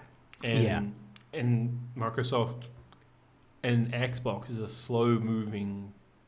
It's a giant corporation. Yeah. Taking forever to turn the wheel. Yeah. And when you've got a system like the Xbox, which is kind of botched because they had to remove Kinect support, which was a vital thing, it just fucked up that console. It's just taking forever to they need the new hardware. They need the new hardware as soon as possible because, they need to basically burn it to the ground and start again. Rocksteady will not be at E3. I don't care. That was part of my predictions. Oh. We needed to do this earlier. But this doesn't say WB Montreal won't be there. WB Montreal's last game they did was 2013. Yeah, maybe. The rumor is Court of Owls. Maybe, I don't know. Yeah, Rocksteady not being there. Like, honestly, I've not been too Again, keen. This will be my same prediction as last year. Oh, if they're not here, then they'll be at the Game Awards. No. I don't know. They need to fucking release a game because it's 2015. It's been 4 years. Maybe they're working on something new. I doubt it. I hope.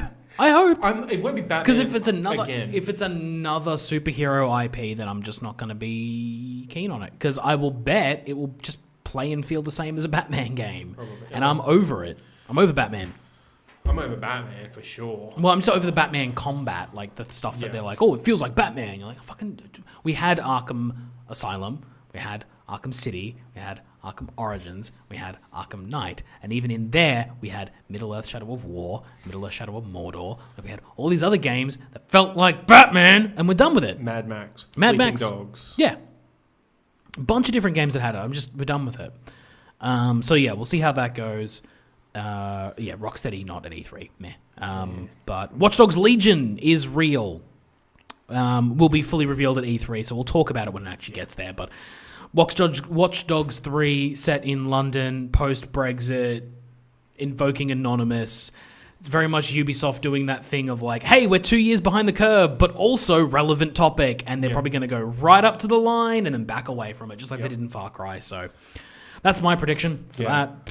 Apparently, they said stuff in Watch Dogs 2, but Yeah, but not much stuff. Yeah, and like not really. They didn't really say. They just pointed stuff. out stuff again. Yeah. Yeah. That'd be interesting. The idea that I like that you can recruit NPCs and then you be the NPC. Yeah, like it's that's like an interesting system that we'll see. I saw it compared to the Nemesis system, like the idea of like. Of course, everyone's been comparing it to like old Ubisoft games like Assassin's Creed Brotherhood or No. even Odyssey, where you're recruiting people. Yeah. They just stay there, but you don't become. But the thing is that Nemesis system. Yeah. Yeah, It's I've that seen- time someone stole that fucking thing. Yeah. Yeah, like the thing that I was hearing is that because like the whole thing is like every NPC has a backstory and a voice and all that kind of stuff, and that's what happens with the Nemesis system. It's just that they're auto generated or procedurally generated, and then as you continue on, they gain more more story and flavor as you kill them, as they kill you, all that kind of stuff. But also you kind of endow them with more story because they don't they're procedurally generated, so they're not full in-depth backstories. Yeah. But they say one or two lines at you that make like, you "Oh, go, that guy." And you're like, oh, that guy. You're like, oh, no, fuck you. And like you get to create this story between. Yeah. And I get the feeling it's going to be similar to that, where it's going to be there'll be a pretty generic backstory made for everyone. But as you play with these NPCs and continue to use them, there will be more story added as you die or as you do this or as you do that or whatever it is. So yeah, I feel like Nemesis system, but more like an ally system because you're playing as them, not against them. Yeah. Yeah. When was Shadow of War? 2014. Shadow of War. Oh, Sequel. War. 2017. 17. Maybe not then. I'm like, will we see Monolith's new game? Oh, had them in links, so no. It's either 2017 or 2018. It wasn't last year. No, I played it last year. So yeah, 2017. Yeah, 2017. It was part of the loot box fiasco around Yep. Battlefront. Yep. Yes, too. Yes. God, Shadow of War was such a dull game. Yep. Monolith, no, probably not. No, I don't They're think probably so. working on a next-gen title at this point then. Yeah. And then links and Xbox. Fucking news of the month. Fuck off. It's fucking ridiculous. This is all I'm getting for Christmas now. Sucks to be you. Well, Oh man. you know the thing like... And this is they're doing it for the memes. Because links for those who don't know is basically the Australian equivalent of Axe body spray. Okay. Like that's like in America they have the Axe body spray, which is it's the deodorant that shitty teenagers use. That's what Lynx is in Australia. It's the Lynx deodorant. is used by teenagers because that's all everyone gives them for Yes, Christmas. yeah. Like, I guess I'll just use this. No, but now also there's like Xbox brand. But I remember when I was a shitty teenager, like around the ages of 14 to 15, every guy in the class, because like they don't do it as much, because if you walk down like where the deodorant is now at the supermarket, there aren't as many Lynx fragrances as there used to be. Yeah. Because I remember when I was a kid, there was like Apollo and Voodoo and Africa and Black and Chocolate and blah, blah, blah, blah, was blah. like- And there was like 27 different fragrances. And it was like every guy in my class had their favorite. Yeah. And they picked theirs and they got Africa. theirs. Fuck Africa. Africa's the most generic one. Because there was like 7 guys in my class who use Africa. I was I preferred either Apollo, which was a really good one, but they stopped it. They discontinued it. Or Dark Temptation, which was the chocolate smelling one. Yeah. That was a really good one. I think everyone who liked the chocolate one are now using the David Beckham chocolate one. No. I just moved to getting, like, I moved from Lynx to, like, Brute and, like, those, like sort of, like, heartier ones.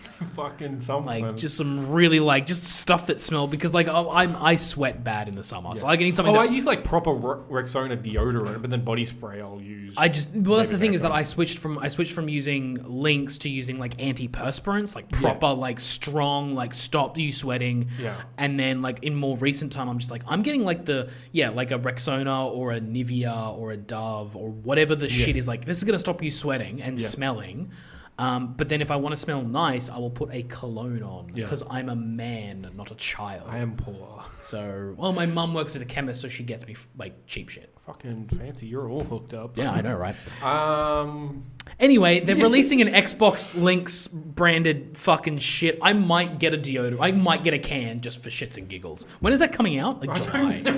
Like they because the thing is, it's like pre-orderable. Yeah. Because everything that's tied into the video game market has to be on pre-order. Fucking Can hell. you get it from EB? No, EB did a similar thing. They released a perfume on April Fool's Day that's called Sale.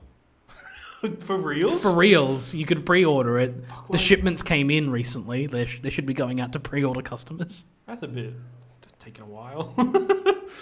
It's a perfume, and we're a video game company. I'm not entirely sure. Yeah, fair.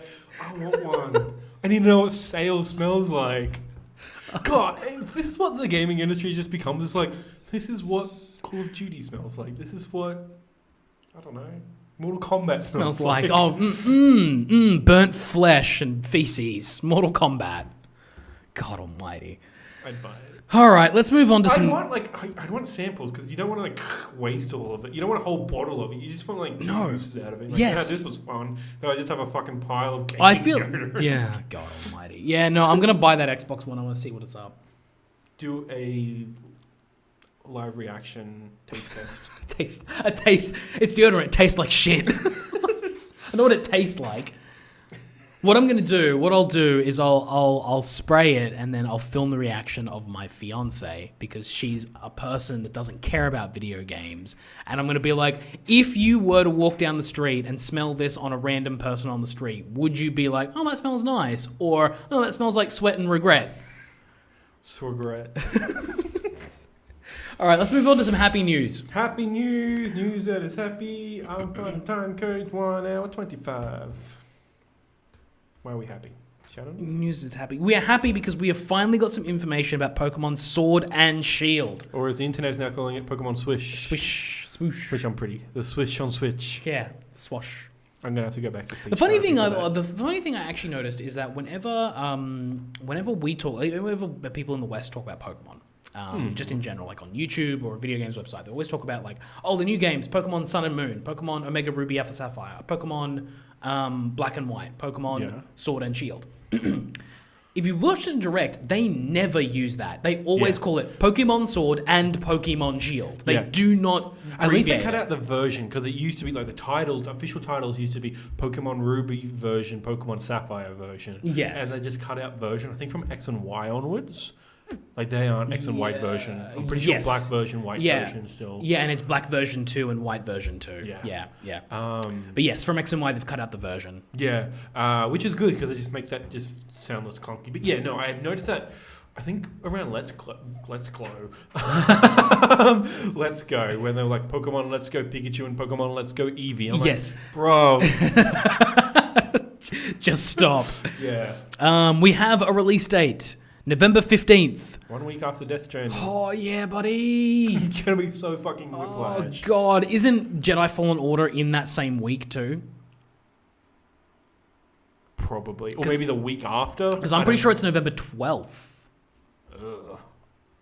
Because Pokemon November 15th, which means it launches on a Friday, which is Nintendo's traditional release date. Yeah. They like launching a on lot Fridays. Of releasing on Fridays now. Well, Nintendo's always launched on a Friday always, for the most part. But just Star Wars would be a traditional. Man, if one was to have the time to just fucking back to back those 3 games. Oh, talk about a broken individual. Just be like, at least they end on a happy note. Like Pokemon's. Well, we'll see. We'll see. In terms of a lighter note, I should say. Yeah.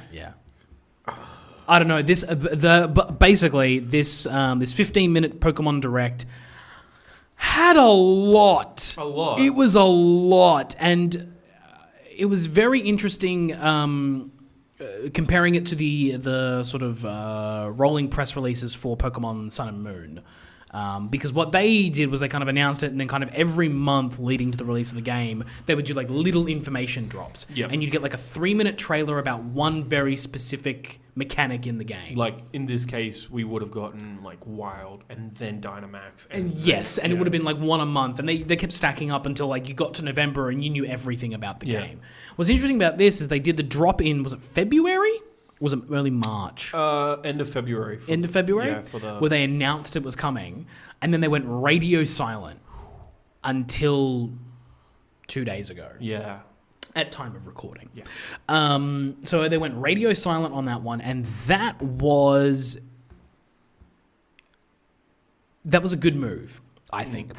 Because the other thing is when I lay this out against like what we receive from Sun and Moon in sort of the same time period, it's about the same amount of information, but instead of doing it in 3-minute videos over that, they did it in one big 15-minute one. And even looking at as much as on here, I guarantee you this is nowhere near half the story. No. There's so much more to come in this game. We've only seen 2 towns? Like maybe hometown, a third. Maybe a third? Sort of in the montagey stuff. Yeah. That's not how many, like, there's 8 gyms, probably. And there's a couple of rumors, leaks out there. There's a rumor out there that was reported on about a week or 2 ago by a lot of people. It listed enough stuff that happened in this direct that it seems to be confirmed. So there's stuff in there that hasn't been there. I'm not going to talk about that shit. We're going to talk about what's actually in the direct. So let's start with what you've got here, Dynamaxing. This is the gimmick. This is the Mega Evolution, the Z-Move. Yeah, no, this is... I told you, because we stayed up at 11 o'clock to watch it. Yep. In different houses. Yes. In the same bed. No. Ow, that hurt. Sorry. I just followed my train of thought. I'm like, that's where it's going. Can't stop it. But, yeah, no. We were saying how, like, it's just that it's going to be gimmicky. It's not going to be moving forward. Like, we'll probably get Gen 4 remake out of this, and then when Gen 9 comes out, it probably won't be in that, because Mega Evolution hasn't really gone hasn't been expanded upon outside of Gen 6. Correct. Yes. Yeah. It is always in the following generations. Like you can the same will be here in Sword and Shield. You can collect all. I'll bet you can collect all the Mega Stones. I'll bet they'll find a way to get you all the Z crystals as well. Yeah. You'll be able to do that and use those. My questions will be. The answer will probably be no, but will you be able to overlap a Mega and a Dynamax? Probably not. I reckon, because it looks like Dynamax is for specific Pokemon. No. They specifically have said on the Pokemon website, all Pokemon can Dynamax. All 800. All Pokemon can Dynamax. Because, as far as I can tell, the Dynamax system is not based on a series of items that the Pokemon has to hold. It's based on location. Oh. Yeah, so you have to... for the raids, it's for... No, so you have to have the bracelet thingy or whatever they've showed so far. And again, they're going to have... So basically, they're going to have something on your wrist from now until the end of time. Because that thing on the wrist will serve as the keystone for Mega Evolution, the Z Crystals for Z Moves, and as the Dynamax system. And whatever else they come up with on the next one. And whatever it's going to become a Ben 10 wristwatch. Yeah, by the end of it, you're going to be able to go to the fucking... Gen 20. Yeah, by the end of it, you'll be able to fuse with your Pokemon using this shit. I guarantee it. Mech Pokemon. Fucking... Mech Pokemon. Yeah, okay. Link. What are they called? Drift compatible. Whatever. It's going to happen. But the thing there is that it is location based. So in the location that the raids take place and in other special locations, i.e. the gym stadiums, and probably the location of the Elite Four, and probably whatever location the legendary battle takes place in, will probably be like... The legendary will definitely be Dynamaxed, yeah. On the note of Dynamax, people have said from... This makes sense why Godzilla was mentioned in the Pokemon press conference. Yes. Because it's Pokemon Kaiju battles. Yeah. That's what it is. Yeah. So the Pokemon grow huge. The visual of the Pokemon grass, like the gym leader and the trainer, like staring off at each other, making their giant Pokeballs, throwing it behind them, and just standing in front of their giant ass Pokemon was a cool visual. Like, it was really, really cool. But... For me, what I kind of look at Dynamaxing as is probably it feels like the end conclusion to a problem that they have been trying to solve over the last couple of years with Mega Evolution and Z moves. And that is like a balancing issue, creating balance and giving Pokemon that may not be competitively viable, now making them competitively viable. Because all of them can do it unless... Well, that's the thing is that there's a turn restriction. So the Dynamax only lasts 3 turns. Yeah. So it feels like that middle ground between a Z move, which only is 1 turn of just like basically a one-hit KO, and a Mega Evolution, which is 1 Pokemon on the team gets an entire battle's worth of a stat increase. Yeah. This kind of meets it in the middle, where it's 3 turns of a stat increase and some powerful moves. Every Pokemon on your team can use it, and you get to select when and which one it is. Yeah. So it feels like a nice marriage between the two. And if there is a mechanic that they will continue forward rather than just ditching at the end of the generation, this feels like the one. Yeah. Because it doesn't require them to continually generate new art assets, which I think is the problem with Mega Revolution, is that it's a great idea and I would love to see more, but it means that they need to find the time to have artists create new versions of these older Pokemon. And the Z moves is you got to create new animations for every single Pokemon. And again, we've already gone through the 18 types. Like, they've got one for each type, and then some exclusive ones for individual Pokemon. The only place to go is more exclusive ones for more individual Pokemon. And again, that's time in animating. Whereas in this one, just like how Water Gun's animation is the same across all of the Pokemon who can use Water Gun, it's going to be like that. It's the same animations when you're up, but all you need to really do is upscale the Pokemon. And that's an easy way that they can make sure that every single Pokemon has the ability to be competitively viable again. I think it's a good idea. I like the way it looks. I was concerned with some of the frame rate issues I was seeing. Pokemon, I think since it's gone 3D, or even kind of since Diamond and Pearl, they've had some degree of frame rate issues. I mean, Black and White didn't run too badly. Neither did Black 2 and White 2, actually, for that matter. That would make sense because they're more refined. They were really good. I still can't remember if this is a new engine or not. I think it's still the Sun and Moon engine that they're running on. So it might be an engine problem, but we were talking about it as well last night, that this definitely feels like a half step, like towards what they probably want Pokemon to be in the future. But I've really, like, a more substantial half step than I ever thought they were going to do. This is way more than what I was expecting. So part of the Dynamaxing system is the max raid battles, which we mentioned slightly.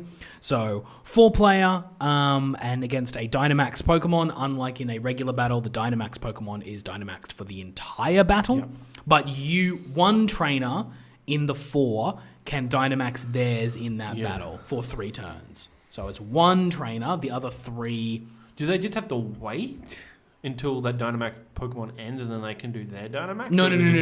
Out of the entire battle, you get one shot at a Dynamax. So you need to coordinate. That's the whole point. It's about you should be doing this with friends or some people online and coordinating. Be like, okay, we're going up against a max raid Gyarados, so we need an electric Pokemon. Does anyone have a decent electric Pokemon that can Dynamax? Yes, I've got this. Cool. We're all going to set up our protection, or we're going to set up this, or we're going to do that, and then you're going to hit him with the Dynamax, and then we're going to do this, and you're going to do that. Like, it's about coordination. More than the Pokemon Go raids, which is just... And just have a lot of people there. So, that is just brute force through numbers. A lot of people try to meta it and like try to beat legendaries with like 2 Tyranitar's, but that's you have to have perfect IV and whatever. That's so intense. Like there will probably be that community for this, but like what this like I said earlier, this will be all said to you. This opens up for post-game stuff. Like there probably will be exclusive legendary through this system. There is probably event Pokemon, like whatever the Celebi of this generation is. Specifically through this. And then it changes, based on time of day, weather, a whole bunch of other factors, where you are in the world. I think this opens up as well, because I watch a lot of PokeTubers, and even the stream that I watched was a PokeTuber reacting to the said stream, because I just wanted something extra than just that. But one of the things that I thought about was that this will actually open up challenge runs, because the community does a lot of challenge runs, like Nuzlocke and things like that. Because Dynamaxing the Pokemon is, I believe, optional in battle. And it would have to be like Mega Evolution and stuff. We haven't seen it yet, but I would assume there's probably one battle where you have to do it to show it off. For a tutorial, probably in the grass gym, you probably have to do that one. But they say very explicitly that mastering the Dynamax system is going to be crucial, because every gym leader is going to have Dynamax Pokemon. This could open up a new challenge of like, play the game without Dynamaxing. Do it. And see what happens. And see if you can do it. See if you can train your Pokemon so that you don't have to do that and beat this big-ass Pokemon on your own. Saying that, without adding difficulty levels specifically, that's actually a good way to go about making the game harder. Don't use this one feature. Pretty simple. Then you focus on your IV training, or just catching just decent... decent set Pokemon and leveling up and grinding and doing all the stuff, and actually using like having a proper team dedicated Yeah. towards this killing this Pokemon, as opposed to having the one or two Pokemon that is good to okay. Yeah. Like, yeah, Diversifying if you your have a good balanced team, you can beat a gym on 1 and 2 Pokemon. Yeah, absolutely. But yeah, it is a. I like that idea. Yeah, it opens it up. There's more options here. The Max Raid Battle is 4-player. It can be local co-op or it can be online. They didn't specifically say online with friends, which there's a game coming out. I forget what it is that doesn't have online with friends through Super Mario Maker 2. Yes, that's it. And like, can you just say those words with Pokemon? Because Pokemon is all about friendship. Yeah, well, the thing is, Pokemon is all about friendship, and they always have. Maybe they just decided they didn't need to say that because Pokemon always has a friends list. Always. Yeah. Ever since they've brought in online features, you can be like, this person is a friend of mine, and have them linked up and be able to do shit like that. And it's really, really basic. But again, also, I think maybe the thought process here is that, like, well, if you're playing with your friends, when it comes to Pokemon specifically, it has been 20 years of when I play with my friends, I'm in the same room as them because it's Pokemon, because we're trading, because ever since the Game Boy days, you had to be next to the person you were playing with. Yeah. So maybe there's just that carryover of just like, no, look, when they're going to play with their friends, they're going to be together. But if they want to play online with people that are across the globe, they can as well. Yeah. The other thing that they've also mentioned, I don't know if they put it on the website or if it was in a tweet or something like that, but if you're on your own during a Max Raid battle, it will drop 3 AI characters. AI, okay. Yeah. I thought it was going to be like matchmaking or something. No. You can do it solo, and they'll just drop 3 AI characters to help you out. Not the best solution, but means that those raid battles are doable if you are unable to play with friends. Cool. Either way, so yeah. Interesting. I like that because I pretty much solo Pokemon. Like so do I. I rely on people where I can, or I'll just buy the version. Well, they're doing a double pack on this one, so that's what I'm going to get. Yeah, well, apparently they've been doing double packs in America for ages. Oh, really? Ever since probably Johto, but those were like $30 games, and when you bought the 2 of them, they were $60, which is the price of a normal game. Right. Which you can see those 2 games as one game together. Yeah. Whereas now that they're proper $60 games in America, are they going to be $120 or can be fucking wild here. In Australia, the double pack is like a cheaper. I haven't seen the prices yet. $79.95, I believe. Total for the individual games. Okay. Yeah, that checks out. 79. I'm pretty sure that's what Let's Go was. $79.95, and then the the double pack is $159. So it's like a $20 discount across. Yeah, $20 makes sense. Yeah. $150. That's out of my price range. Also, it comes with a steelbook, I think. Ooh, that's a gold dual steelbook. Okay, that you can put both copies of the game into. Ooh. Yeah. Oh, it reminds me of the old DS stuff where you could put the DS cartridge in and the Game Boy Advance cartridge. Yes. That's how I store Ruby, because Game Boy boxes break down really easily because it's just cardboard. Yeah, because it's on. I'm just trying to find the current pricing on this one. I'm just trying to. Because it's $120 on the Nintendo shop, like their American pricing. Okay, yeah, 150 checks out then. 149. 150. I think it's $59.90. $159.95. Yeah. So $79.95 each. $159.95. $159.99. That's how much like the super special deluxe editions online, like Star Wars Ultimate goes for. Yeah. So I mean, but at the end of the day, you are receiving 2 games. Yeah. Like that's the thing that like didn't like. Yeah. The original placeholder price for this thing was $179.95, and I was like, that's too much. That's literally no, not quite. That's more than 80. That's just to the price. Yeah, I mean, the thing is, there was no confirmation on what the Australian pricing would be. Yeah. But now it's at $159.95. That is, what is that? $80 a game. Mm-hmm. There's basically no discount, actually. Yeah, because it's $79.95 for it. So basically, it might actually be 5 cents dearer. I think it is. That's dumb. Yeah. But yeah, it's $159.95. Like it's 2 full games. Like I don't care what people say about like, oh, that's, they're half game. They're not. I think they're like when they were more portable games, that argument made a little bit more sense. But now that they're proper console, very nearly proper console games. Yeah, I mean they're fully fledged. They'll be fully fledged. Like this one here, in particular. Like we'll move on to like things like the Pokemon battles and all that kind of stuff in the wild area. These things are fully fledged, full console experience. And you're going to get 2 of them. Yeah. So, like, fuck you, pay double. Like, of course. Yeah. Of course. The thing was, I just like the fact that, like, this thing will come packaged together and I'll get a nice case with it. So I'm like, hey, you know what? Yeah. I'll pay the extra 5 cents. I think I want a seamless open world game. Like, you'll get it. I think you'll get it next generation. Yeah. So, like, we'll move on to here to the wild. I really hope so because, I don't know, like, I feel like even... Basing the idea that this is PS3 technology, we had those types of games. Like, we had Skyrim. Yeah. Like, I just want, like... I don't want Skyrim, like, that level of interactivity, but I just want that, like, walk into a town and, like, in 3D, control the camera sort of stuff. I think the thing is that we want this idea for Pokemon so bad, but the other thing that I sort of went... Because I've watched a lot of different reactions to this, and one of the things is, like, it's a Pokemon game, so there's a bunch of people out there who just want a fucking Pokemon game. And if you mess with that too much, you're going to lose that audience. Yeah. And they proved that in Sun and Moon. They messed with the gym system and people weren't happy with it. Yeah. So, and like, when it comes to every generation they've ever done anything, like Sun and Moon and Ultra Sun and Ultra Moon was the end of their 3DS cycle. The first step onto it was X and Y, which is a great leap forward, but it was missing a lot of stuff. It was very straightforward, quite easy. Yeah. Didn't have a lot, like it introduced Mega Evolution, but a lot of the stuff was bare bones in there. There wasn't a post game in X and Y. It was like a 20-minute epilogue, and that was about it. But in my opinion, it's still the best one to do like post game stuff in terms of like breeding and getting all that kind of stuff. Like the areas are good for that kind of stuff. Oh, okay, interesting. Like it was really easy for me to breed up a team of 6 in X and Y. Yeah.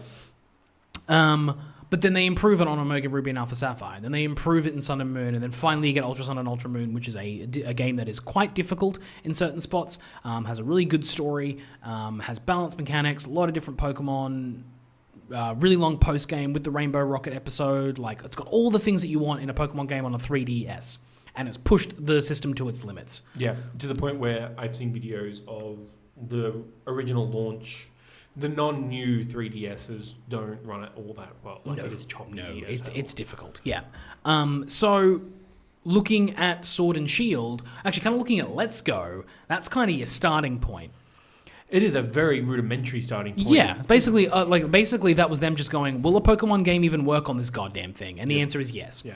And then you move to Sword and Shield, and this is their start. This is I guess you would call Let's Go, like, if this is a race and you're looking for the starting point, Let's Go is stretching before the starting line. Yeah. That's basically what that is. I can see that. And then your Sword and Shield is your starting point. Because with the wild areas, it's not an open world. Because it still seems like it has linear tracks in it. It does, because like the thing is with the wild areas is I think the way, I've been looking at the map trying to figure this out, and I think what it means is that anything in the sort of middle-ish area between the towns, even up into the north area, all that's wild area. Yeah, that's what I got from it, yeah. And then there are routes that connect the towns along the edges that are just traditional routes. Yeah.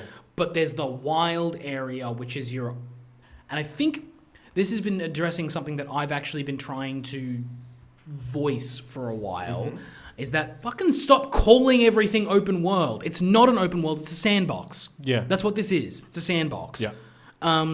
Yeah. And I don't know if I want an open world Pokemon game, because open world implies certain things about like the nature of the world changing and mechanics and all this kind of stuff and sort of things that I don't want from a Pokemon game, but I kind of want like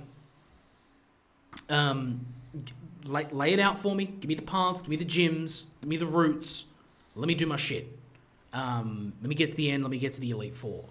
I don't want, like, people are like, I want side quests. I don't want side quests in Pokemon. I don't want to go fetch questing in Pokemon. The game itself is a fetch quest. It is, which is why side quests seem cool. But like, side questing maybe, but like I don't want a bunch of open world fetch quests in my Pokemon game because, like I said, there's 802 Pokemon I got to fetch already, so I'm done with fetch questing. We don't even know what the size of the Pokedex is at this point, but it'll probably be There's 900 at least and 5 something. new Pokemon. It's 10. I think there's 10 now. Scorbunny, Sobble, Grookey. What's it called? The Metal Bird. Glossifleur, Eldegoss, Wooloo, Corviknight, Zacian, Zamazenta. Okay, 10-ish. And then you add 6 to the starters. Yeah, we don't know them yet. They haven't been revealed. There's 9 revealed Pokemon. Yeah. And then most likely a couple extras. We'll get into that later. But yeah, this open world area, like... What? Okay, if they are moving to an open world like I want, this actually does make a good... a good foundation, that's what I'm looking for. In terms of like those Pokemon exist in the world. Like when you're on the water, there's just a Militick. Yeah. It's like cool, and you can probably run into it. And like it seems like it's a different placement to how what do you call it? Let's Go did, because Let's Go they just randomly popped up and they were there. Whereas this one, they don't seem like they like spawn and they're permanently there, but they kind of do. They seem like the difference is that, like, again, with Let's Go being like the stretching was just kind of getting the tech of like how do Pokemon move in the overworld, and like even on the Switch, like if you got too many Pokemon on Let's Go popping up on the screen at the same time, the frame rate just tanked. But you're right, the screenshots and what they showed off in this trailer made it feel like instead of the Pokemon just spawning and then disappearing, it felt like they existed in the world. They were interacting with the world. The Milotic was diving and moving. There was a Mantine in the background flying around. The Pokemon felt like they were part of the world, which is, when it came to Pokemon in the overworld, that's what people wanted. They didn't just want, we can see it. They wanted the Ponyta to eat the grass and then run away. Like, that's what we want, is the way it feels. And it definitely feels like they are inching ever closer to that game that we want. But yeah, it's sandboxy. It is going to be big. There's going to be a lot of stuff to do. I feel like it will open up a lot of possibilities. For me, the most exciting part about that was the number of different Pokemon that you could see. How probably in the wild area, you could go deep into the wild area before hitting routes. And that opens up the selection of Pokemon for the early game. Because one of the most frustrating things is that you always end up, you starter, then you catch the early root rat, and then you catch the fucking bird, and then you got to catch this and that, and then you end up like halfway through the game and you got this, you got to get the bug and all that kind of stuff, and then you end up halfway through the game and you got this team of Pokemon that aren't great, you don't like, and then you get to the end of the game and you're like, there's all these cool Pokemon, but I can catch them now, but they're already level 50, so I don't get to train them. Or I'm hatching eggs and I can't level them up because it just takes too long. But with the wild area, maybe that gives it a little bit more openness of like, there was a fucking Tyranitar just walking around. Was there? Yeah. I remember seeing a Rhydon, but I don't remember. There was a Tyranitar. Yeah, there was a wild Tyranitar, wild Avalugg. There was a lot of stuff there. And there is still wild encounters as well, which I like. I like the randomness of being able to walk in. Which was one of the complaints from the community about Let's Go, is that one of their the Nuzlocke style of challenges to do over like Pokemon is difficult to do in Let's Go, because one of the things with Nuzlocke is that it's meant to be it's about the random chance, because you're meant to walk into a patch of grass and the first Pokemon that you encounter is the one you get. But when you've got all of them on the screen and you can choose which one you get to encounter, it removes that element of randomness, which... You can just stick to the rules of the first one you see, you go after. But if 6 appear on screen at one time, it just doesn't mean, it means it's not as random, because you can always, humans will always do it, where it's just like 6 appear at one time and your eye will be drawn to the first one that you want. And you're like, I really want that Pidgey. I'm like, yeah, but that Weedle came first. No, I want the Pidgey. Like, you know what I mean? I understand, So whereas the random encounters in the grass allows to, like, I'm just going to step into the grass and boom, it's a Weedle. I guess that's what I'm stuck with.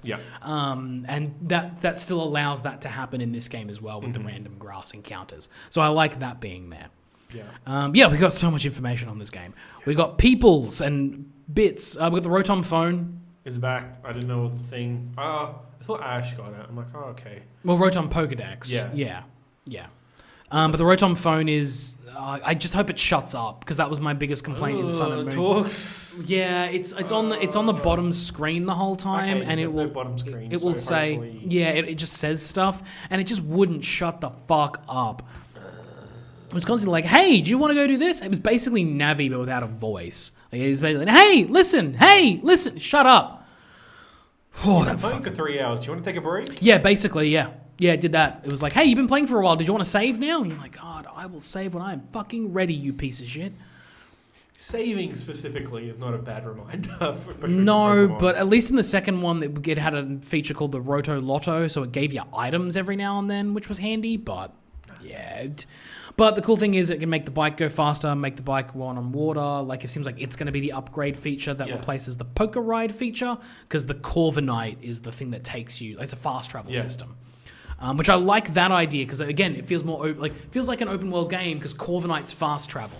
Yeah. It's not fly; it's just fast travel. Yeah. Go to a city you've been to before. And it's further getting rid of the idea that HMs are needed. So if yes, if you need to interact with Pokemon that are in the area to do Rock Smash or whatever, you need to befriend them or talk to this person. I just think that things like Rock Smash and Cut are just done.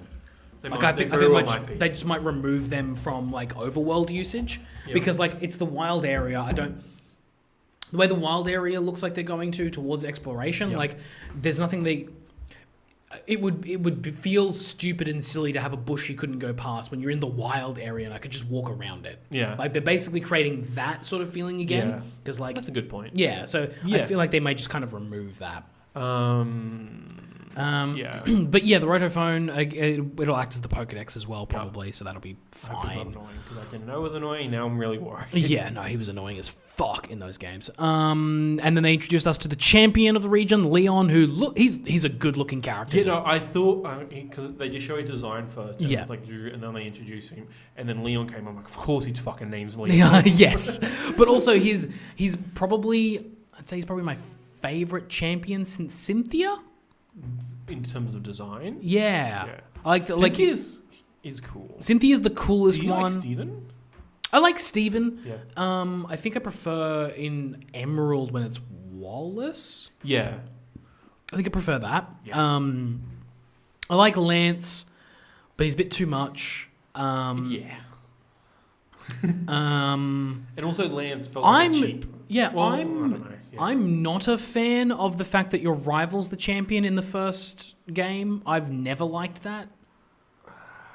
It's very anime in terms of they're always one step ahead of you. Then you finally beat them, and it feels good. And but the thing is, he was never one step ahead of me because every time we met in the game, I kicked his ass. Oh, I mean, in terms of progression, he'd already beaten the gym you were at. Yeah, I guess. Yeah. It just, I didn't like it because I prefer the idea of there being this extremely powerful trainer who's just running around. I like Alder in Gen 5.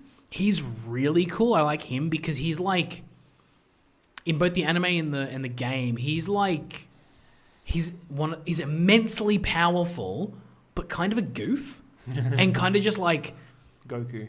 Yeah, a little bit, a little bit of a Goku, where he's immensely powerful, incredible trainer, but is way more interested in people having a good time and having fun than he is in power and strength. Yeah. But the second he's in a Pokemon battle, his main Pokemon Bouffalant just fucking destroys, and he's I don't care. He's just I don't care. I'm here for the food. He's really fascinating. Cool. Diantha was a bit too much because she's an actress, and she was a bit of a pushover though. That was my biggest problem with Diantha, was that she was really easy. And 7, I didn't like Kukui. Gen 7. Kukui is technically the champion. He's the one you have to face. But it's weird because technically, Alola doesn't have a Pokemon champion because it doesn't have a Pokemon League until the game that you play. And at the end of your game, they create the Pokemon League. So you're technically its first champion. Yeah. So that's a different thing. That's the impression I got from Kanto, was because if this is all set in the same timeline. It's not. Okay, from the idea, time progresses as it does. So the Kanto games take place in the 90s. This takes place in 2009. Yeah, there are 20 years between Sun and Moon and Red and Blue. Yes, that is true. From the point of that, your Blue was the first. The Elite Four had just been established. He comes in, beats them. And then that's always the impression I got with that. I didn't get that impression because we go to Johto 2 years later and they've had Lance for ages. Yeah, well, that's what I mean. People they cycled out because like the Elite Four, which is there, like they just established that there was no prior champion because the whole idea is like the Elite Four. But wait, there's one more thing, and then it's just the champion, which had never been a thing. It sounds like it was never a thing before that. So you have to also face the champion, the final challenger with your rival. Yeah, that's how I always got the impression of that thing. But then like moving forward, because there was a champion, like Johto, was 2 years later, so there would have been like 2 years of champions, and Lance just took it over. Yeah, no, that makes sense. I get that, but yeah, I prefer there being this immensely powerful trainer that you can strive to be like. Yeah. And I like Leon's design. I like the idea. I like the fact that they've specifically stated the fact that he is undefeated in official Pokemon matches. That's his character line. Official Pokemon matches. So I am hoping that they do a thing in the story where he has been beaten by a trainer in an unofficial setting. And they keep it secret. No, I'm thinking maybe it might be Sophia, Sonia, the Professor Magnolia's. It's probably going to be that. Yeah, that she's beaten him before, maybe years ago, but it's his only loss or something like that. Yeah. Like I would like the story to revolve around Leon possibly being slightly a bit of a fraud. Or hiding something from people, being like, because he's so upfront and like over the top and all that kind of stuff. I'm hoping there's something a little bit deeper because I really like his design and I love the idea of, like the shot where they introduce you to him and he's in the foreground and his Charizard's getting up in the background. Like it's just a cool shot. Yeah. And I like the fact that your rival in this game will be his younger brother, Hop. That's interesting. Hop, yeah. Hop. His name is Hop. Yeah. I'm probably going to rename that one. Usually I like default names, but Hop's just so... I'll keep Hop. But, having the younger sibling of a champion, I'm like, that's interesting. Mm-hmm. Hopefully... I want there to be good character stuff between them, but I don't know. I haven't played a core Pokemon game since Omega Ruby, which is a remake, so that the writing's just inherently Game Boy Advance. But point is, I want it to be good and have interesting characters and stuff, and I don't know if Pokemon can actually deliver on that. I'm sure they can. They have in the past. Gen 5 delivers on really interesting characters. I think the idea of this is actually really, really good. I think it will be. I think what Hop will end up doing is what will end up happening is he'll probably try to emulate his brother too much. It'll probably be a story of like he's trying to be like his brother too much. He should be trying to be like him. Yep. If Hop can be like himself, then he will actually be a better trainer. Yeah. It's a kid's game, remember. It's not going to be too complicated. Oh, yeah, no. We're introduced to the Professor Magnolia. Yeah. The plant theming continues. Oh, yeah. Yeah. They seem like they've moved away from trees and more... Yeah. I mean, they've been doing that a lot with a lot of their tropes over the last couple of generations. Like, yes, they're still... the trees were named... the professors were named after trees all this time, but the Kukui's a nut that grows on a tree. Yeah. That grows on a bush or a fern. But it still very much sticks to, like... Look, the professors' last names will be very much... Yeah. They probably run out of cool tree names. Probably, Was there a Professor Mahogany? No, there has not been a Professor Mahogany. That's a missing one. Yeah, Mahogany's and they've got Professor Willow in the Pokemon Go game. Yeah.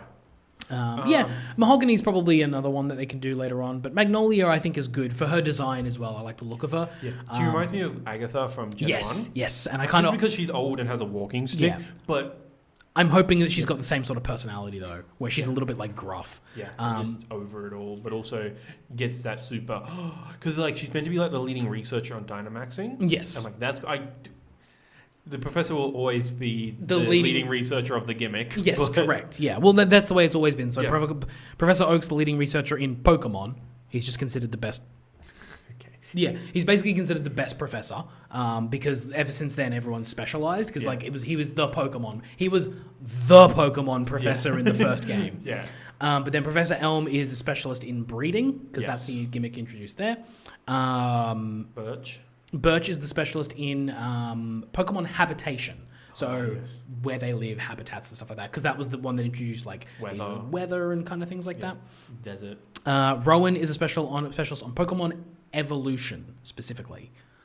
Because that's where they introduced all the different types of evolutions. Go to this specific rock, go to this specific place. And evolutions for Pokemon that did not evolve in previous generations, like brand new evolutions and stuff like that. Gen 5. I can't help you now. No, Juniper researchers. I believe it's. I believe her. Not Mega? No. Gen 6 is Mega. Oh, yeah. Sorry. That's Sycamore. Yep. Juniper's research. It's a bit vague. It's very vague because the whole thing with Pokemon in Gen 5 is that it's about relationships and the relationships between Pokemon and people. And she's more of like a Pokemon psychologist. Interesting. But I believe her research has to do with like the relationships between people and Pokemon and the power that unleashes in Pokemon. Is that Eevee? I believe. Eevee's like Eevee training.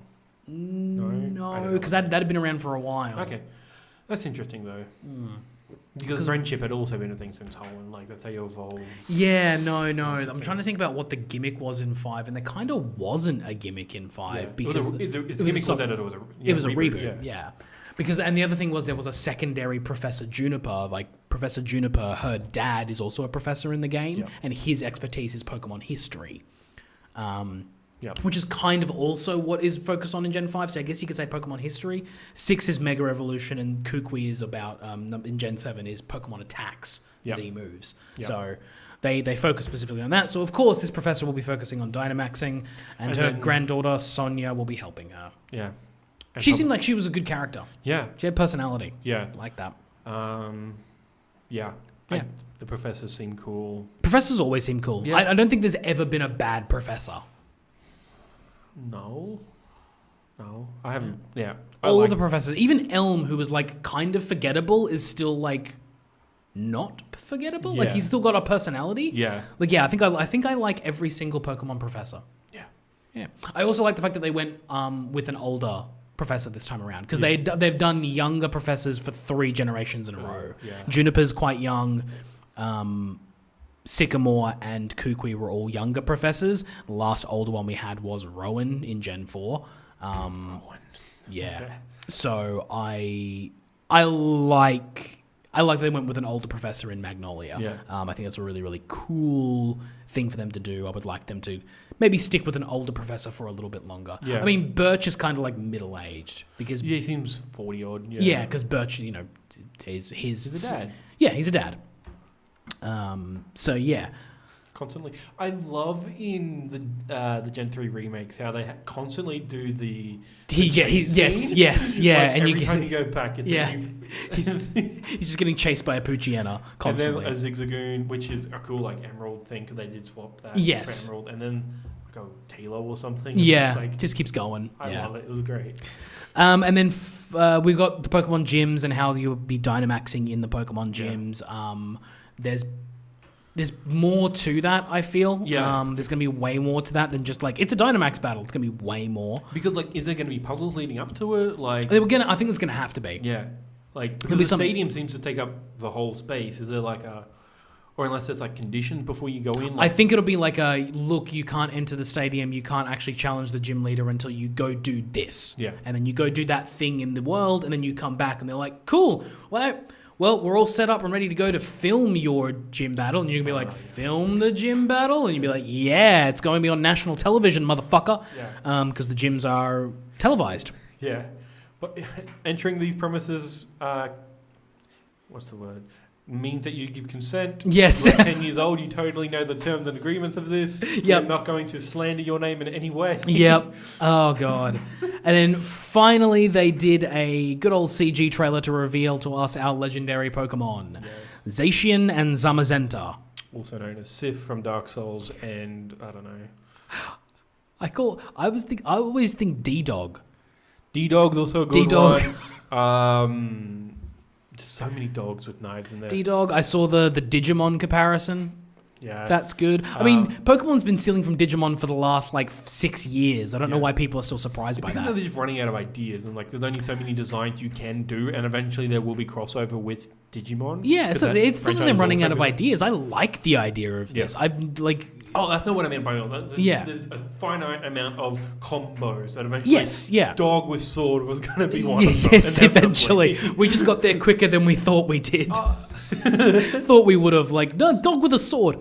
I love it. Dog with sword has made me now I want to buy sword instead of shield. Yeah. Because I was going to shield because I knew that was going to be the one that wasn't going to be bought as often. But like, dog with sword. Yeah, dog with motherfucking sword. Yeah, man. I like the names too. Zacian and Zamazenta. I think they're really cool names. Zamazenta looks like the Z name from Final Fantasy. The sword one-hit KO move. Xanasaxu or whatever it's called. Oh, one that Odin uses. No, Zenmato. Zenmato. That's how you say that? Yes. Okay, I always just fucked it up. Well, Zenmato is the one that oh no, because Odin. Zensetsuken or something. Zentetsuken. Yes. Yeah, Zentetsuken is one that Odin uses, and then Yojimbo in Final Fantasy X uses Zenmato. Yeah. So slightly different, but yeah, I think it's drawing from that. Yeah, because when I saw that, I'm like, oh, that's the sword one, and it's not. I'm like, No. Oh, okay. It's. No, I really like the look of these ones. I know a lot of people are like, I love them. People are always when it comes to the new Legendaries, yeah. But like, they're cool. They kind of like they remind me of the Sun Legendary, and they also remind me of the Three Dogs from Gen 2. Yes, but yeah. But the thing, giant dog design. The thing that intrigues me the most about them is the fact that at the end of that they are back to back facing another threat, which is something we have not seen from legendary Pokemon before. Legendary Pokemon don't tend to team up; they tend to fight each other. You're right, yeah. And because they teamed up at that end part, that start part didn't feel like they were fighting; it felt like they were sparring, like training or something like that. And that, again, I think is a cool idea for them to not go down the two box art legendaries are fighting each other. The two box art legendaries might help each other to tackle another threat. Do you think this means that the other legendary will be in the other game for story reasons, but you won't be able to catch them? Just because if they are co-op Pokemon to some degree, does that mean you have to get? Yes, I think they'll be in the other game, but not catchable. Yeah. Just for story reasons, because like that. Like they are tied together, and if they're looking up. Yeah. The Rayquaza equivalent. Yes, yeah, and I think, and they'll come up with a story reason as to maybe the opposite box art legendary sacrifices itself partway through. Fuck. Probably. And that would remove it from the game, so that you would have to trade for it in order to get it. Because and then you bring in weird story stuff. And like, oh, now I've got one. Like we can trade for it. Yeah.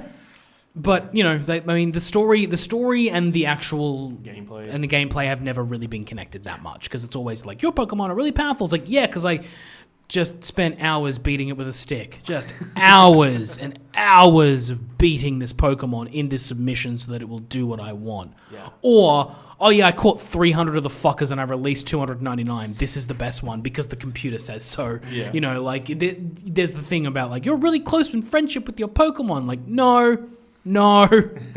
These digital bastards just do what I say. But I really like the look of these legendaries, and I'm really looking forward to playing and learning more about them, because I think they're a really cool idea. And yeah, Zacian all the way. Pokemon Sword. Yep. Sword Doggo is going to be my favorite Doggo. And I'm looking forward to Gun Doggo. I've already seen some box arts for Pokemon Gun. Great. Yeah. I wouldn't be surprised if there was like an arrow Pokemon. If they go like an arrow or a bow Pokemon. It's not Gun. It's shit. All right, well, we've gone through everything, and now we're going to have to move into the E3 predictions. Yes. I'm going to chuck in a timestamp here. Yeah, for sure. And probably put these as a separate video, and probably put the E3 predictions up first. Do we want to take a break? Because I kind of need a pee. Yeah, sure. We'll take a break, and... we'll just bonus episode this. Yeah. Well, in that case, outro's out. Oh, yeah, sure. So if you did enjoy this, we'll be back with a bonus episode later on, or probably first before this one. Yep. If you enjoyed us, leave a like below and subscribe. If you have any questions, please comment below or email us at amalgamshow@gmail.com. Support us on Patreon at patreon.com/amalgamshow. Remember, you can check out Amalgam Show across all social media. That's Facebook, Instagram, and Twitter at The Amalgam Show. And also check out the website, www.theamalgamshow.com. We will see you next week for reactions to E3. Will we be live recording it? Depending on my internet setup, because it's been pretty bad lately because I've been downloading a fuck ton of data. Well, there may not be live reactions, but there will be reactions. Yeah, definitely. Yeah, recording. We'll see. We'll discuss that. Anyway, until then. Bye.